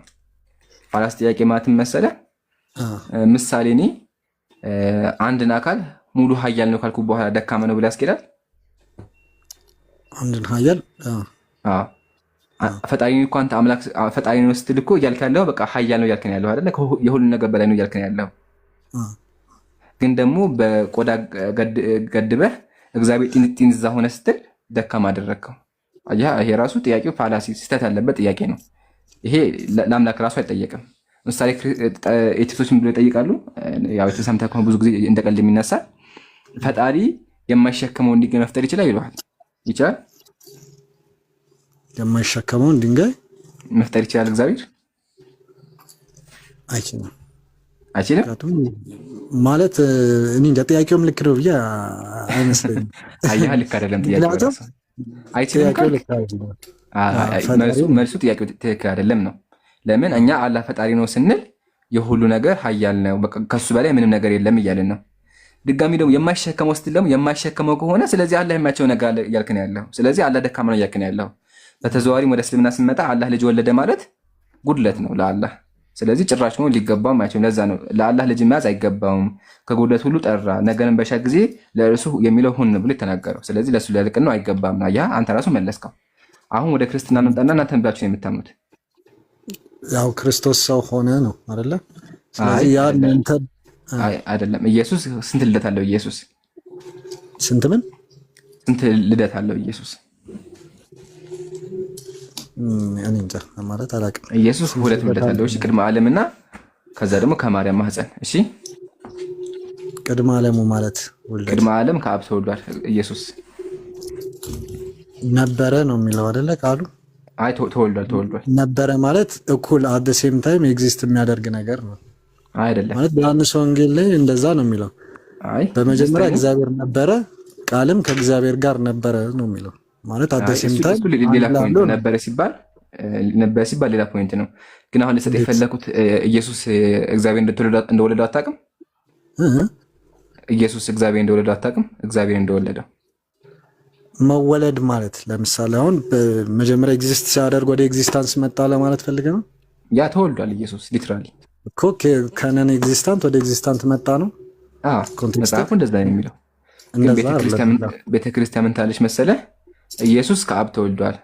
ከአብ ተወለደ ስንል ግን ምንድነው? ቅድመ ዓለም። በቃ ቅድመ ዓለም ሲባል ደግሞ በቃ ዘመናት ስለሌለ ከአብ ጋር ራሱ ነበረ፣ ጅማሩ የለውም ብላ ታምናለች። ግን መጽሐፉ ይላል። ታውቃለህ መጽሐፉ እንደሚል መጽሐፉ እንደተወለደ እንደሚል የቱ ጋር ነው ማለት? አሁን ለዚህ ያው ልክፈትልህ። መዝሙረ ዳዊት ምዕራፍ 110 ቁጥር 3 ላይ እንደዚህ ይላል፣ እግዚአብሔር የኃይልን በትር ከጽዮን ይልክልሃል፣ በጠላቶችህም መካከል ግዛ። ከአንተ ቀድሞ በኃይል ቀን በቅዱሳን ብርሃን ከአጥቢያ ኮከብ አስቀድሞ ከሆድ ይለዋል። እንግሊዝኛው ደግሞ ውምብ ይለዋል። ከማህፀን ወለድኩ ይለዋል። አያ ስለዚህ ኢየሱስ ተወልዶ አስቀድሞ ከምንድን ነው የተወለደው? ከሆድ ወለድኩ ይላል። ያው እሱ አሁን ቀጥታ አንተ ሊትራል ሚኒንጉን ነው እንደ አባቶች አስተምሮ ወይም ደግሞ እንደ ኦርቶዶክስ ትርጓሜ አይመስለኝም። ግን ሊትራሊ አንብበው ሊትራሊ ከተረጎምከው ነው። ሆድ የሚለው እግዚአብሔር ሆድ እንዳለው አሳይካለሁ። ሆድም እንዳለው ከርስም እንዳለው አካላት እንዳለው አሳይካለሁ። እሱ ሌላ ፖይንት ነው። ግን እዚህ ጋር መጀመሪያ ኢየሱስ እንደተወለደ አመንክ አይደለ? እንዳልኩክ ነው። አንተ በምታወራው ሴንስ ከሆነ ወልድ ማለት ነው። አታውቅም እንዴ? ወልድ ማለት ነው። አሁን ይሄ እኮ ጠቅላላ የቤተክርስቲያን እውቀት ነው። ሁሉም ሰው ያውቀዋል። ቅድመ ዓለም ከአብ ተወለደ፣ አብ ወላዲ፣ ወልድ ተወላዲ፣ መንፈስ ቅዱስ ሰራጺ። ሰምተህ አታውቅም እንደዛ ሲባል? ይሄ የቤተክርስቲያን እምነት ነው። እሺ ብራዘር፣ የሙስሊም ያጭበረበርኩ ምናምን አይደለም። ጠይቃቸው ሄደህ ከፈለክ። አብ ወላዲ፣ አብ ወለደ፣ ወልድ ተወላዲ፣ ኢየሱስ ተወለደ፣ መንፈስ ቅዱስ ደግሞ ከአፍንጫ ወጣ ወይም ደግሞ ከአብ ተገኘ ብለው ያምናሉ። ይሄ የቤተክርስቲያን እምነት ነው። አፍንጫ የሚለውን ያው ሊትራሊ ባይኖርም መጽሐፍ ዘጸአት ላይ አለልህ ከአፍንጫ ውስጥ እንደሚወጣ። ኤግዚስተንስ መጣ ማለት አይደለም ነው እያልኩ ያለው። እሱ ትክክል። የቤተክርስቲያን አስተምሮ እንደዛ ነው። የቤተክርስቲያን አስተምሮ ቅድመ ዓለም ስለሚል ከአብ ጋር እኩል ተወልዷ ብለው ያምናሉ። ችግር ጥያቄያቸው እሱ አይደለም። ግን መጀመሪያ እንደተወለደ አምናሃል እኮ። ያው ማምኑማ በቤተክርስቲያን አስተምሮ ነው። ስለዚህ በቤተክርስቲያን አስተምሮ ቅድመ ዓለም ከአብ ጋር እኩል ተወልዷል። ከአብ ጋር እኩል ተወልዷል። ኢነሴንስ ያው እኩል ነበሩ ነው። ግን ተወልዷል። ዋናው አብ ኢየሱስም ወልዶታል።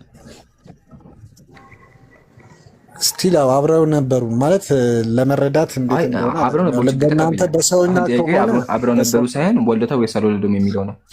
ወልዶታ ወይስ አልወለደውም? ያው አንድ ናቸው ነው አይደለ? አንድ ስላሴ ወልድ መንፈስ ቅዱስ ኖ ተረድቻለሁ።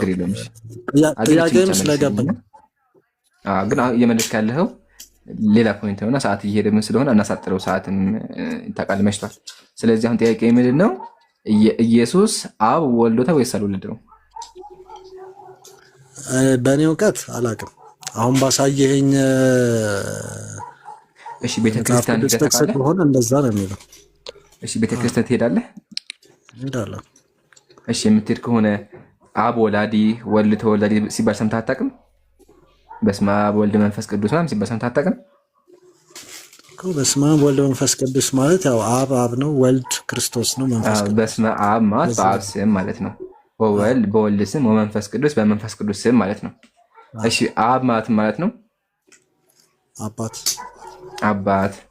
እሺ ወልድ ማለት ነው ያው ልጅ አይደለ? ልጅ የተወለደ ማለት ነው። የማን ልጅ ነው? ልጅ የማን ልጅ ነው? የአብ ልጅ። የአብ ልጅ። አየህ አይደለ? እሺ አብ እንዴት አስገኘው? እንዴት አስገኘው ሳይሆን አብረው ነበሩ ነው። በቤተክርስቲያን አስተምረው ከመጀመሪያም ጊዜ አብረው ነበሩ ነው።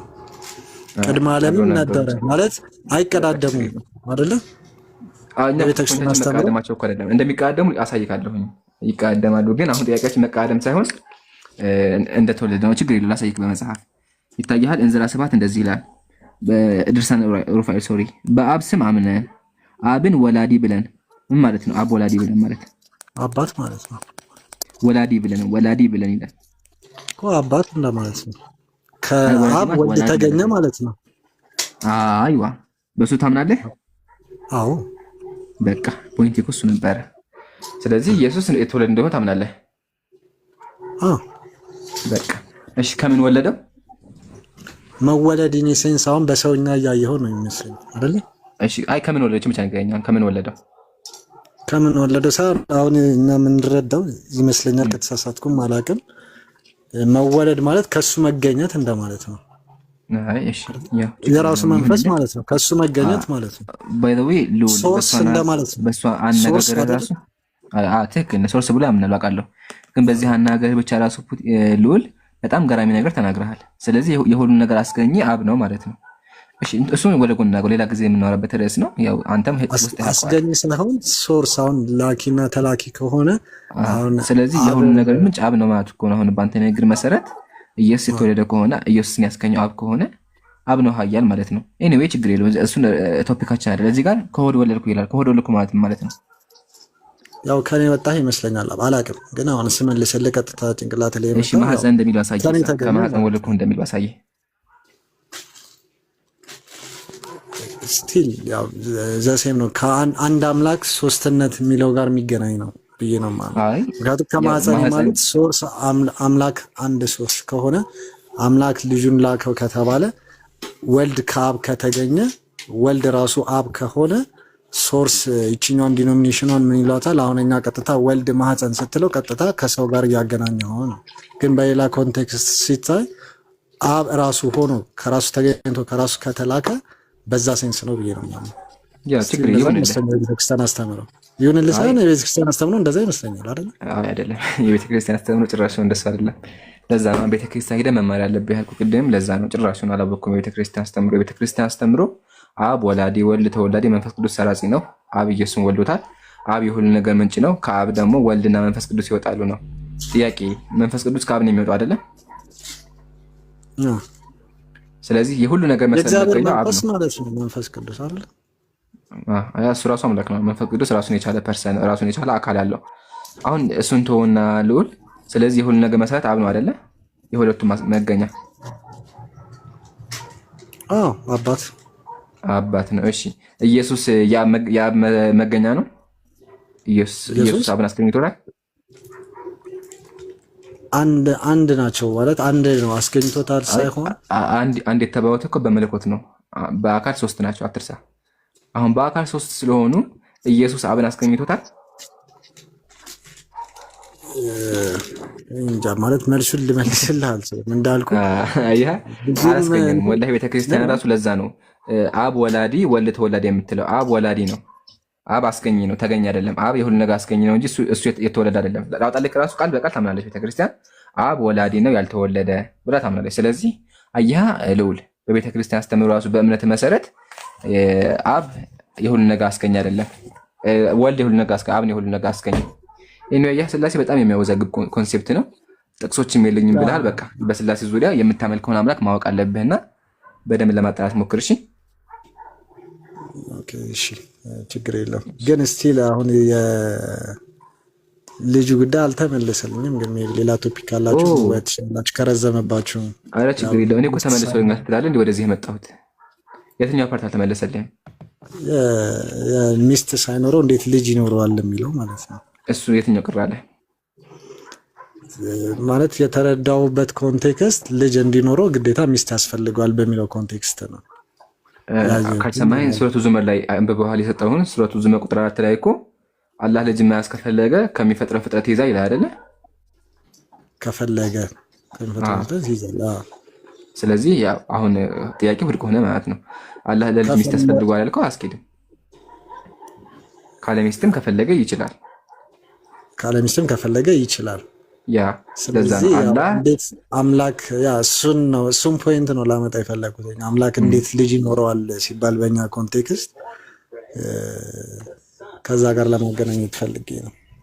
ያው እንደማያስኬድ እኮ ከፈለገ አሁን በእናንተ አምላክ አይወልድም አይወለድም ስትሉ በእኛ ኮንቴክስት ደግሞ እንደዛ አምላክ ከቻለ ከፈለገ ካልከው የእናንተ ይለያል። የእናንተ እግዚአብሔር ኢየሱስን ከማህፀን ወለደ ብላችሁ የማጋኝ ነገር ነው። እስልምና ላይ ቅራለ ካለ እሱ ለስልምና እንጨርሳ እንደቆይ ከዛ ወደ ዛኛው እንመጣለን። ስቲል ያው ሊትራሊ ያው ማህፀን የሚለውን አንተም ከሰው ጋር አገናኝተው ስለሆነ ጀስት አንድ ጠይቄ እንድመጣለን የምትፈልገው ሀሳብ ንገረኝና ግልጽ አድርጌ እንመጣለን። ኦብቪየስሊ ያው ስላሴን ይዘህና ስላሴን ከመጽሐፍ ቅዱስ ፈልገህና ስላሴ እሺ ዮሐንስ ወንጌል አንድ አይገልጸውም አልከኝ? እዛ ጋር እኮ ኢየሱስን የሚገልጸው አይደል እንዴ? ስላሴ ማለት ደግሞ ኢየሱስ ማለት ሳይሆን ስላሴ ማለት አብ ወልድ መንፈስ ቅዱስ ማለት ነው። ስቲል ኢየሱስንም ከገለጸ ያው ኢየሱስ አምላክ አይደለም ትላላችሁና ስቲል ኢየሱስንም ያው የመንፈስ ቅዱስን እሱን እንደ ቤት ስራ ወስጄ አመጣለሁ። ግን መንፈስ ቅዱስን አልገለጸም ኢየሱስን ነው የሚገልጸው ካልከኝ ኦብቪየስሊ ኢየሱስን ከገለጸ ኢየሱስና አብ አንድ ናቸው ማለት ነው። አይደለም እሱ ነገረ ክርስቶስ አንተ እንዳልከኝ ማለት ነው። ቆይ እሱ ነገረ ክርስቶስ ይባላል። ኢየሱስ አምላክ ወይስ አይደለም የሚል ተብሎ ስንወያይ የሚነሳ ጥያቄ ነው። ያው አውዱን በደንብ አድርጌ ላስረዳችኋለሁ። ያ ጥቅስ ራሱ ስለ ኢየሱስ አምላክነት አያሳይም፣ ጭራሹን አያሳይም። ቃል እግዚአብሔር ነበር አይደለም፣ እግዚአብሔር ቃል ነበር ነው የሚለው። ትርጉም አጨበብሯቸዋል። ኤኒዌይ እሱ ሌላ ፖይንት ነው። ጥያቄያችን መልሳችን እሱ አልነበረ። ከፈለግ ሌላ ጊዜናና ኢየሱስ አምላክ ነው ብለን እንወያያለን። አሁን ግን ጥያቄያችን ስላሴ ነው። ስላሴ ሶስት አምላኮች ሶስት አካላት አምላክ ናቸው የሚል አምጡ ነው። እሺ ኦኬ እሺ። ግን ይሄኛው የትርጓሜ ልዩነት ነው ያልከኝ? ምኑ? እግዚአብሔር ቃል ነበር ነው ቃል እግዚአብሔር ነበር የሚለው ያልከኝ? ያ እንደዚህ አይነት ትርጓሜዎች አሉ። ላሳይክ ግን ቶፒካችን አይደለም። ሪፈር ለማድረግ ብዬ ነው። ችግር የለውም። በአማርኛውም በግዕዝኛውም በግሪኩም ማየት ትችላለህ። እኔ ሰዓት ለመቆጠብ አማርኛውን ብቻ ላሳይ።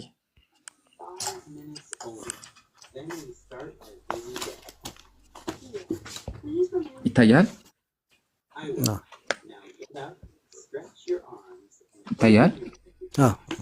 እሺ አሁን የማነብልህ በ1879 የነበረ የመጀመሪያው የቤተ ክርስቲያን የመጽሐፍ ቅዱስ ትርጉም ነው። የአባ ሮሜ ትርጉም ማለት ነውና የቁም ትርጉም ይባላል። አሁን የዮሐንስ ወንጌል ንክፈተውና ምን እንደሚል እንመልከት። ከዛ ግዕዙንም አሳይከነ ይበቃል። ከግሪኩን ብታሳየው ግሪኩን ማሳይከነ። እሺ ያው አስቀድሞ ቃል ነበር፣ ቃልም በእግዚአብሔር ዘንድ ነበር፣ እግዚአብሔርም ቃል ነበር። ያው እሺ ግሪኩን ደግሞ አወጣልክ። አንዴ ክፈታት እቺኛ ያው ነው። እሺ አስቀድሞ ቃል ነበረ፣ ቃልም በእግዚአብሔር ዘንድ ነበረ፣ እግዚአብሔርም ቃል ነበረ። እዚህ ጋር የትኛው ነው ማለት እኔ አልታየኝም። ስተት አንተ ጋር ያለው ቃልም እግዚአብሔር ነበር ነው የሚለው። ቃል እግዚአብሔር ነበርና እግዚአብሔር ቃል ነበር። በዚህኛውም አስረዳኝ እስኪ ልዩነቱን ማለት አስቀድሞ ክፈተው አንዴ። ችግር የለም ተደግፌ ላወራ ነበር። ችግር ይከፍትልሃለሁ። እግዚአብሔር ቃል ነበርና ቃል እግዚአብሔር ነበር ይለያያሉ። እንዴት እንደሚለያዩ ላስረዳክ። አስረዳኝ። እሺ ልዑል አምፖል ነው ማለት ነው። ልዑል አምፖል ነው ማለት ልዑል በአዋቂ ነው ማለት ነው። ያው ልዑል አዋቂ ነው ማለት አንተ አስረዳኝ። እውቀት አለ ማለት አይደለ? እሺ እውቀት ልዑል ነው ከተባለስ ያው ልዑል እውቀት ነው ማለት ነው። ልዑል እውቀት ነው ማለት ነው። እውቀት ልዑል ነው ካልከኝ ምን ማለት ነው? ልዑል የተባለው ራሱ የእውቀት ክፍል ነው ማለት አይደለ? ልዑል የተባለው አካል ራሱ የእውቀት ክፍል ነው ማለት አይደለ? አይመስለኝም አይደለ? እሺ እውቀት ነውና ልዑል እውቀት ነው ያልከኝ አይደለ?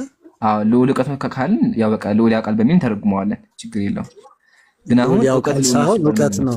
አይ ልዑል ያውቃል ሌላ አማርኛ ነው። ልዑል እውቀት ነው ሌላ አማርኛ ነው። እሺ ልዑል እውቀት ነው ወይ በቃ እውቀት በመጽሐፍ ቅዱስ ላድርግልህና እግዚአብሔር ብርሃን ነው ማለት ነው። አንደኛ ዮሐንስ መልእክት ላይ እንደዚህ ይላል። አንደኛ ዮሐንስ መልእክት ላይ ከእግዚአብሔር ሰማት እሷም አንድም ካለ በኋላ እግዚአብሔር ብርሃን ነው ምናምን ያ ይናገራል። እግዚአብሔር ብርሃን ነው ማለት ነው። ኦኬ አሁን እዚህኛው ላይ ዲፍረንስ ሴንስ ይኖረዋል። ብርሃን በሚለው ህይወት ሊሆን ይችላል። ኦኬ ስለዚህ እግዚአብሔር ብርሃን ነው ሲባል ብርሃን ራሱ ብርሃን የሚባል ባህሪ ያለው አይደለ? በቃ ህይወት በለው። ስለዚህ ህይወት የሚባል ባህሪ ያለው ወይም ደግሞ ህይወት አለው ማለት ትርጉም የሚሆነው። ኦኬ እሺ፣ ብርሃን እግዚአብሔር ነው ከተባለስ? ብርሃን እግዚአብሔር ነው ከተባለ ደግሞ ያው ህይወት እግዚአብሔር ነው በሚለው ሊተረጎም ይችላል። አለ ብርሃን እግዚአብሔር ነው ማለት ብርሃን የተባለው አካል ራሱ እግዚአብሔር ነው ማለት አይደል እንዴ? ስቲል እንደዛ ማለት ይቻላል። ግን ደግሞ ብርሃን ህይወት እግዚአብሔር ነው ማለት ይቻላል። አያስኬድም። ብርሃን እግዚአብሔር ነው ከተባለ ሊትራሊ ብርሃን የተባለው አካል እግዚአብሔር ነው ማለት ነው። በየትኛውም ግራመር ሂድ እንደዛ ነው ትርጉሙ። በየትኛውም ግራመር ሂድ ብርሃን እግዚአብሔር ነው ከተባለ ብርሃን ፈጣሪ ነው ማለት ነው ትርጉሙ። ስቲል ብርሃን እግዚአብሔር በአማርኛው ብርሃን እግዚአብሔር ነው ኢየሱስ እሺ በህይወት ተሰግለና ኢየሱስ እግዚአብሔር ነው ሲባል ማለት ነው። ያው ኢየሱስ እግዚአብሔር ነው። እሺ ብርሃን እግዚአብሔር ነው ሲባል ማለት ነው። ብርሃን እግዚአብሔር ነው ሲባል ስቲል አሁን እዚህ ጋር ሁለት አይነት አሁን እዛ ጋር ኔም ነው ብርሃን ኢየሱስ ነው ነው ኢየሱስ እግዚአብሔር ነው። ብርሃን የሆነ የሚታይ ነገር ነው። ብርሃን የሆነ የሚታይ አሁን ለኢየሱስ ዲፈረንት ሚኒንግ ልትሰጠው አትችልም። ስም ነው ኢየሱስ ነው። እሺ ብርሃን ብርሃን ላይት የሚለውን ልትሰጠው ትችላለህ። እሺ ፖዚቲቪቲ የሚለውን ልትሰጠው ትችላለህ። ህይወት የሚለውን ልትሰጠው ትችላለህ። የትኛው ግራመር ላይ እዚህ ለመጀመሪያ ጊዜ እንደዛ ከሰው አንተ ነህ ልዑል። አይ ቲንክ ጥያቄውም አልገባህም ይሆናል፣ ግን እንደዛ ያልከው መጀመሪያ ሰው ነህ። እሺ የትኛው ግራመር ነው ብርሃን እግዚአብሔር ነው ማለት ትርጉሙ የሆነ ብርሃን ራስ የተባለ ባህል ያለው በተረጉም በየትኛው ግራመር ሄደህ ነው? ብርሃን አሁን በምንድን ነው አንተ ልተረጉም የምትችለው? ብርሃን ላይ ላቀልልህና አንድ ሰው መጣና ብርሃን እግዚአብሔር ነው እሱን አምልኮ አለ። ምን እያለህ ነው ያለው? ስቲል ሁለት አይነት ሴንስ ሊሰጥ ይችላል። ብርሃን የሚባል ሰው ሊኖር ይችላል። ብርሃን ላይቱ ሊኖር ይችላል። ደግሞ ሁለቱም አድርጋቸውና ሁለቱም ላይፍም ሴንስ ሊሰጠው ይችላል። እግዚአብሔር ናቸው ማለት አይደለ? ለሌላም እንዳልኩ ነው። ብርሃን የሚባል ሰው ሊኖር ይችላል። ብርሃን ደግሞ ብርሃን ደግሞ ሀቢቢ አንድ አታርክመኝ። በፈለግከው አድርገው፣ በብርሃንም አድርገው፣ በሰውም አድርገው፣ በህይወትም አድርገው። ግን እግዚአብሔር ነው ከተባለ ትርጉሙ ምንድን ነው? ጋድ ነው ከተባለ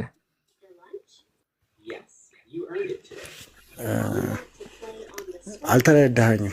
እኔ አንተን ጥያቄ በደንብ ተረድቼዋለሁ። ለማለት የፈለግከውን ተረድቼዋለሁ። አንተ ግን የተረዳኸኝ አልመሰለኝም። አይ አንተ ጭራሹን አልገባህም ሀቢቢ፣ ጭራሹን እየገባህ ነው። ደግሜ ልጠይቅህ፣ አንዴ ቆይ፣ ደግሜ ልጠይቅህ። አንድ ሰው መጣና ወደ አንተ ብርሃን አሳየህና ብርሃን እግዚአብሔር ነው አለ። ምን እያለህ ነው ያለው? ብርሃን አሳየህና ምን አይነት ብርሃን አሳየህ? የሆነ የሚበራ ነገር አሳየህና ብርሃን እግዚአብሔር ነው ሁሉም ቦታ አለ አለ። አሁን በሱ ሴንስ ልትወስደው አትችልም። አሁን እኮ ጥያቄ ጠየቅኩ። ያሳየኝ ኢንቲቲ አለ፣ ያ ነገር እግዚአብሔር ሊሆን አይችልም። ግን በሱ ሎጂክ ሊሆንም አይችልም። በሱ ሎጂክ ሊሆን እያልከው አይደለም። ብርሃንማ እግዚአብሔር ሊሆን አይችልም። እኔ አውቃለሁ፣ ግን እንደዛ ብሎ መጥቶ ቢልህ ምን እያለህ ነው ያለው? ማለት የፈለገው ሰውየው ምንድን ነው? ኦብቪየስሊ እሱ ሎጂክ ሊሆን አይችልም። እሱን እንኳን ምን ይላል? በቃ ካመንክኝ ክርክራችን እኮ እሷ ነበር። አሁን ኤኒዌይ ያው ነገረ ክርስቶስ እግዚአብሔር ነበር በሚለው ብቻ እናለኝና ቃል እግዚአብሔር ነበርና እግዚአብሔር ቃል ነበር ይለያያል። ቃል እግዚአብሔር ነበር ከተባለ ሎጎስ የተባለው አካል ራሱ አምላክ ነው የሚል ትርጓሜ ነው ያለው አይደለ? ቃል ኢየሱስ ነው በእናንተ። እሺ ቃል እግዚአብሔር ነው ማለት ኢየሱስ እግዚአብሔር ነው ብላችሁ ልትረጉሙት ነው። ግን እግዚአብሔር ቃል ነው ማለት ደግሞ እግዚአብሔር ተናጋሪ ነው የሚል ትርጓሜ ነው ያለው። ለምን? እግዚአብሔር ብርሃን ነው ማለት እግዚአብሔር ሕይወት ይሰጣል የሚል ትርጓሜ ካለው እግዚአብሔር ቃል ነው በማለት ደግሞ ቃል ራሱ የእግዚአብሔር ባህሪ ነው ማለት ነው። ስቲል ደግሞ አሁን አንተ እኮ ብለከዋል። በእኛ ቃል ኢየሱስ ከሆነ እግዚአብሔር ቃል ነው ከተባለ እግዚአብሔር ኢየሱስ ነው ማለት ነው አይደለም? መጀመሪያ ኮመን የሆነውን እንትን ግን መጽሐፉ የሚለው እግዚአብሔር ቃል ነበር ነው የሚለው። መጽሐፉ እግዚአብሔር ቃል ነበር ነው የሚለው። ቃል እግዚአብሔር ነበር የሚለው አያስኬድህም። እግዚአብሔር ቃል ነበር። አንዴ ክፈተው። በመጀመሪያም ቃል ነበር ይላል። ላንብብልህ፣ ችግር የለውም። ተደግፌ ስለሆነ የማየው ላንብብልህ። አስቀድሞ ቃል ነበር፣ ቃልም በእግዚአብሔር ዘንድ ነበር፣ እግዚአብሔርም ቃል ነበር ይላል። አስቀድሞ ቃል ነበር አለ። አስቀድሞ ቃል ነበር ራሱ ማለት ምንም ነገር ሳይኖር በቃ መጀመሪያውም አልፋውም የሚገውም ቃል ነው ማለት ነው አይደለም? እንደዛ ማለት አይደለም። አስቀድሞ ኢየሱስ ከመፈጠሩ በፊት በቃል ደረጃ ነበር ነው እግዚአብሔር አስቀድሞ ተናግሯል ነው። ከይቅርታ ጋር ነው አይ ከይቅርታ ጋር ግን አውት ኦፍ ቶፒክ እንዳይሆንብን ስላሴን ብጨርሱ አይሻልህም? ወደዚህ ከመምጣቱ በፊት አሁን ጥያቄያችን ስላሴ ነበር። እኛ ስለ ኢየሱስ ነገር ተናግረናል። ስቲል ያው ስላሴን አልከኝና በዚህ ውስጥ ቃልና እግዚአብሔርና ኢየሱስ ናቸው አሉት አብና ወላግዘና ላግዝህ አይ እኛ ጥያቄያችን ኢየሱስ አምላክ ነው የሚል ነበር። ግን ላግዝህ ችግር የለውም። እዚህ ላይ መጽሐፍ ቅዱስ ካለ የምሰጥን ጥቅሶች መዝገብ ትንቢተ ኢሳይያስ ምዕራፍ 55 ቁጥር 11 ትንቢተ ኢሳይያስ 55:11 አትውጣ እኔ አነብልሃለሁ። እንደዚህ ይላል፣ ከአፌ የሚወጣ ቃል እንዲሁ ይሆናል፣ የሚሻውን ነገር ያደርጋል፣ የላኩትን ይፈጽማል እንጂ ወደ እኔ በከንቱ አይመለስም ይላል። ከምን የሚወጣው ቃል? ከአፌ የሚወጣው ቃል። ስለዚህ እግዚአብሔር ቃል ይፈጽማል አይደለ? ከአፉ ከወጣ በኋላ እሺ። እግዚአብሔር ስለ ኢየሱስ ምን ተናገረ? ንገረኝ፣ አንተን ነው እየጠበቅኩት። ገላትያ 3:16 ለአብርሃምና ለዘሩ የተስፋው ቃል ተነገረ ይላል። ስለዚህ እግዚአብሔር ለማን ተናገረ? አንተ አሁን እያልከኝ ያለው መጽሐፍ ቅዱስ ላይ የተጠቀሱት ቃሎች እያንዳንዱ አንድ ኮንቴክስት አላቸው ነው ሴንሱ? አይ እሱማ እንዳገባቡ ይለያያል። አሁን ግን እያሳየሁ ያለሁት ኢየሱስ ራሱ አስቀድሞ የተስፋ ቃል እንደነበር ነው እያሳየሁ ያለሁት። ገላትያ ላይ ቃል በቃል ለአብርሃምና ለዘሩ እያለ አስቀድሞ እግዚአብሔር ለአብርሃም ለተናገረ እሱም ሆነ ለአዳም ራሱ በእናንተ እምነት አንድ አይ ቲንክ ቆዳ ሲለብስ አይደለ? ቆዳ ሲለብስ ደሙ መፍሰሱ ራሱ ስለ ኢየሱስ ምልክት እንደሆነ ታስቀምጣላችሁ። በተጨማሪ ዕብራውያን ላይ ሄኖክ እና አቤል ስለ ኢየሱስ እንደሰሙ ይናገራል። እና እግዚአብሔር አስቀድሞ ተናግሯል አልተናገረም? ስለ ኢየሱስ ተናግሯል፣ በነቢያቶች ተናግሯል። ኦኬ እሺ። ምሳሌ ስለ ኢየሱስ የተናገረበት ልስጥቅ። ሁለተኛ ነገሥት 5:12 እንደዚህ ይላል። ሁለተኛ ነገሥት 5:12 ለኢዩ ለልጆች እስከ 4 ትውልድ ድረስ በእስራኤል ዙፋን ላይ ይቀመጣሉ ተብሎ የተነገረው የእግዚአብሔር ቃል ይህ ነበር ይላል። የእግዚአብሔር ቃል ምንድን ነበረ? ለልጆች እስከ 4 ትውልድ ድረስ በእግዚአብሔር ዙፋን ላይ ይቀመጣሉ ይላል አይደለ? በእስራኤል ዙፋን ላይ ይቀመጣሉ። ይሄ ነበር የእግዚአብሔር ቃል አይደለ? እሺ፣ እዛ ኮንቴክስት ላይ ኦኬ። እሺ፣ ከዛ እንዲህም ሆነ ምን ሆነ? እንዲህም ሆነ አልከ። አይዋ። ስለዚህ ልጆቹ ነገሱ አይደለ? የእግዚአብሔር ቃል ተፈጸመ አይደለ? ለምን ትንቢተ ኢሳይያስ ላይ ከአፌ የሚወጣ ቃሌ እንዲሁ ይሆናል ስላለ፣ ስለዚህ የእግዚአብሔር ቃል ተፈጸመ። እንዲህ ሆነ አለ። ቃል ስጋ ሆነ እንደሚለው እንዲሁ ሆነ ይላል። ሆነ ማለት ፍጻሜ ያገኘ ማለት ነው። እሺ፣ አሁን በዚህ ከተስማማን እግዚአብሔር ስለ ኢየሱስ አስቀድሞ ተናግሮ አልተናገረም? ተናግሯል አይደለ? ተናግሯል። ለዛ ነው ለአብርሃምና ለዘሮቹ ብሎ እግዚአብሔር ለአብርሃም ለዘሩ አስቀድሞ እንደተናገረ አስቀመጠ። እሺ፣ አሁን እዚህ ጋር ከተስማማን ወደ ጥቅሱ እንመለስ። እንደዚህ ይላል፣ አስቀድሞ ቃል ነበር አለ። አስቀድሞ ምንድን ነበረ? ቃል ነበር። ስጋ ከመሆኑ በፊት ወደ ምድር ከመምጣቱ በፊት ምንድን ነበር? በቃል ደረጃ ነበረ። ኢየሱስ ለነቢያት ተናግሮ ነበር። እግዚአብሔር ለነቢያት ተናግሮ ነበረ። ለአብርሃም እንደተናገረ ገላትያ ሰጥቻለሁ። ቃልም በእግዚአብሔር ዘንድ ነበረ። ቃሉ ፍጻሜውን አላገኘም፣ እግዚአብሔር ጋር ነበረ። ኦኬ፣ ፍጻሜ አላገኘም የዛ ሰዓት። ከዛ እግዚአብሔርም ቃል ነበር አለ። እግዚአብሔር ምንድን ነው? እግዚአብሔር ተናጋሪ ነው አለ። አንደኛ ዮሐንስ 1:5 ያዘው። እግዚአብሔር ቃል ነበር ማለት እግዚአብሔር ተናጋሪ ነው ማለት ነው። ልሰጠህ እኮ ለሱ። አንደኛ ዮሐንስ 1:5 ያዘው። ከእርሱ የሰማናት ለእናንተ የምናወራላችሁ እግዚአብሔር ብርሃን ነው አለ። ጨለማ በእርሱ ዘንድ ከቶ የለም። እግዚአብሔር ምንድን ነው? ብርሃን ነው። እሺ፣ እግዚአብሔር ብርሃን ነው ማለት ብርሃን አምላክ ነው ማለት ነው። ያው ህይወት ነው መሰለኝ። ያ ስለዚህ እግዚአብሔር ቃል ነበር ማለት ነው ማለት ነው። እግዚአብሔር ቃል ነበር ማለት ከሱ በፊት ግን ዳንኤል ያዘው። ዳንኤል ይጠቅማል። ሌላ ጊዜ ዳንኤል 2:2 እንደዚህ ይላል፣ የጠለቀውን የተሰወረውን ይገልጣል፣ በጨለማ ያለውን ቃል ብርሃን ከእርሱ ጋር ነው አላየህ አይደለ? ብርሃን ከማን ጋር ነው? ከእርሱ ጋር ነው። ከእርሱ ጋር ነው። ስለዚህ እግዚአብሔር ብርሃን ነው ሲባል ምን ማለት ነው አለ? እግዚአብሔር ከእርሱ ጋር ነው። በቃ እሺ። አሁን እግዚአብሔር ቃል ነበር ስንል ማለታችን ነው። እግዚአብሔር ቃል ነበር ስትል ስቲል እኔ በዛ ሴንስ ነው እየገባኛል። አሁን በምትሰጣቸው ምሳሌዎች ራሱ በዛ ሴንስ ነው እየገባኛል። በቃ ምንም ማድረጋቸው እንደዛ ከሆነ ሌሎች ሙግቶች አሉ። ለማንኛውም በደንብ አሁን ቃል ነበረ ካልከኝ የእግዚአብሔር ቃል ደግሞ ተፈጻሚ ነው ካልከኝ ቃልና አክሽኑ ማለት እንትን አላቸው ነው የታይሚንግ ልዩነት አላቸው ነው ማለት አሁን በዚህ ማለት የምን ታይሚንግ ነው የምታወራኝ?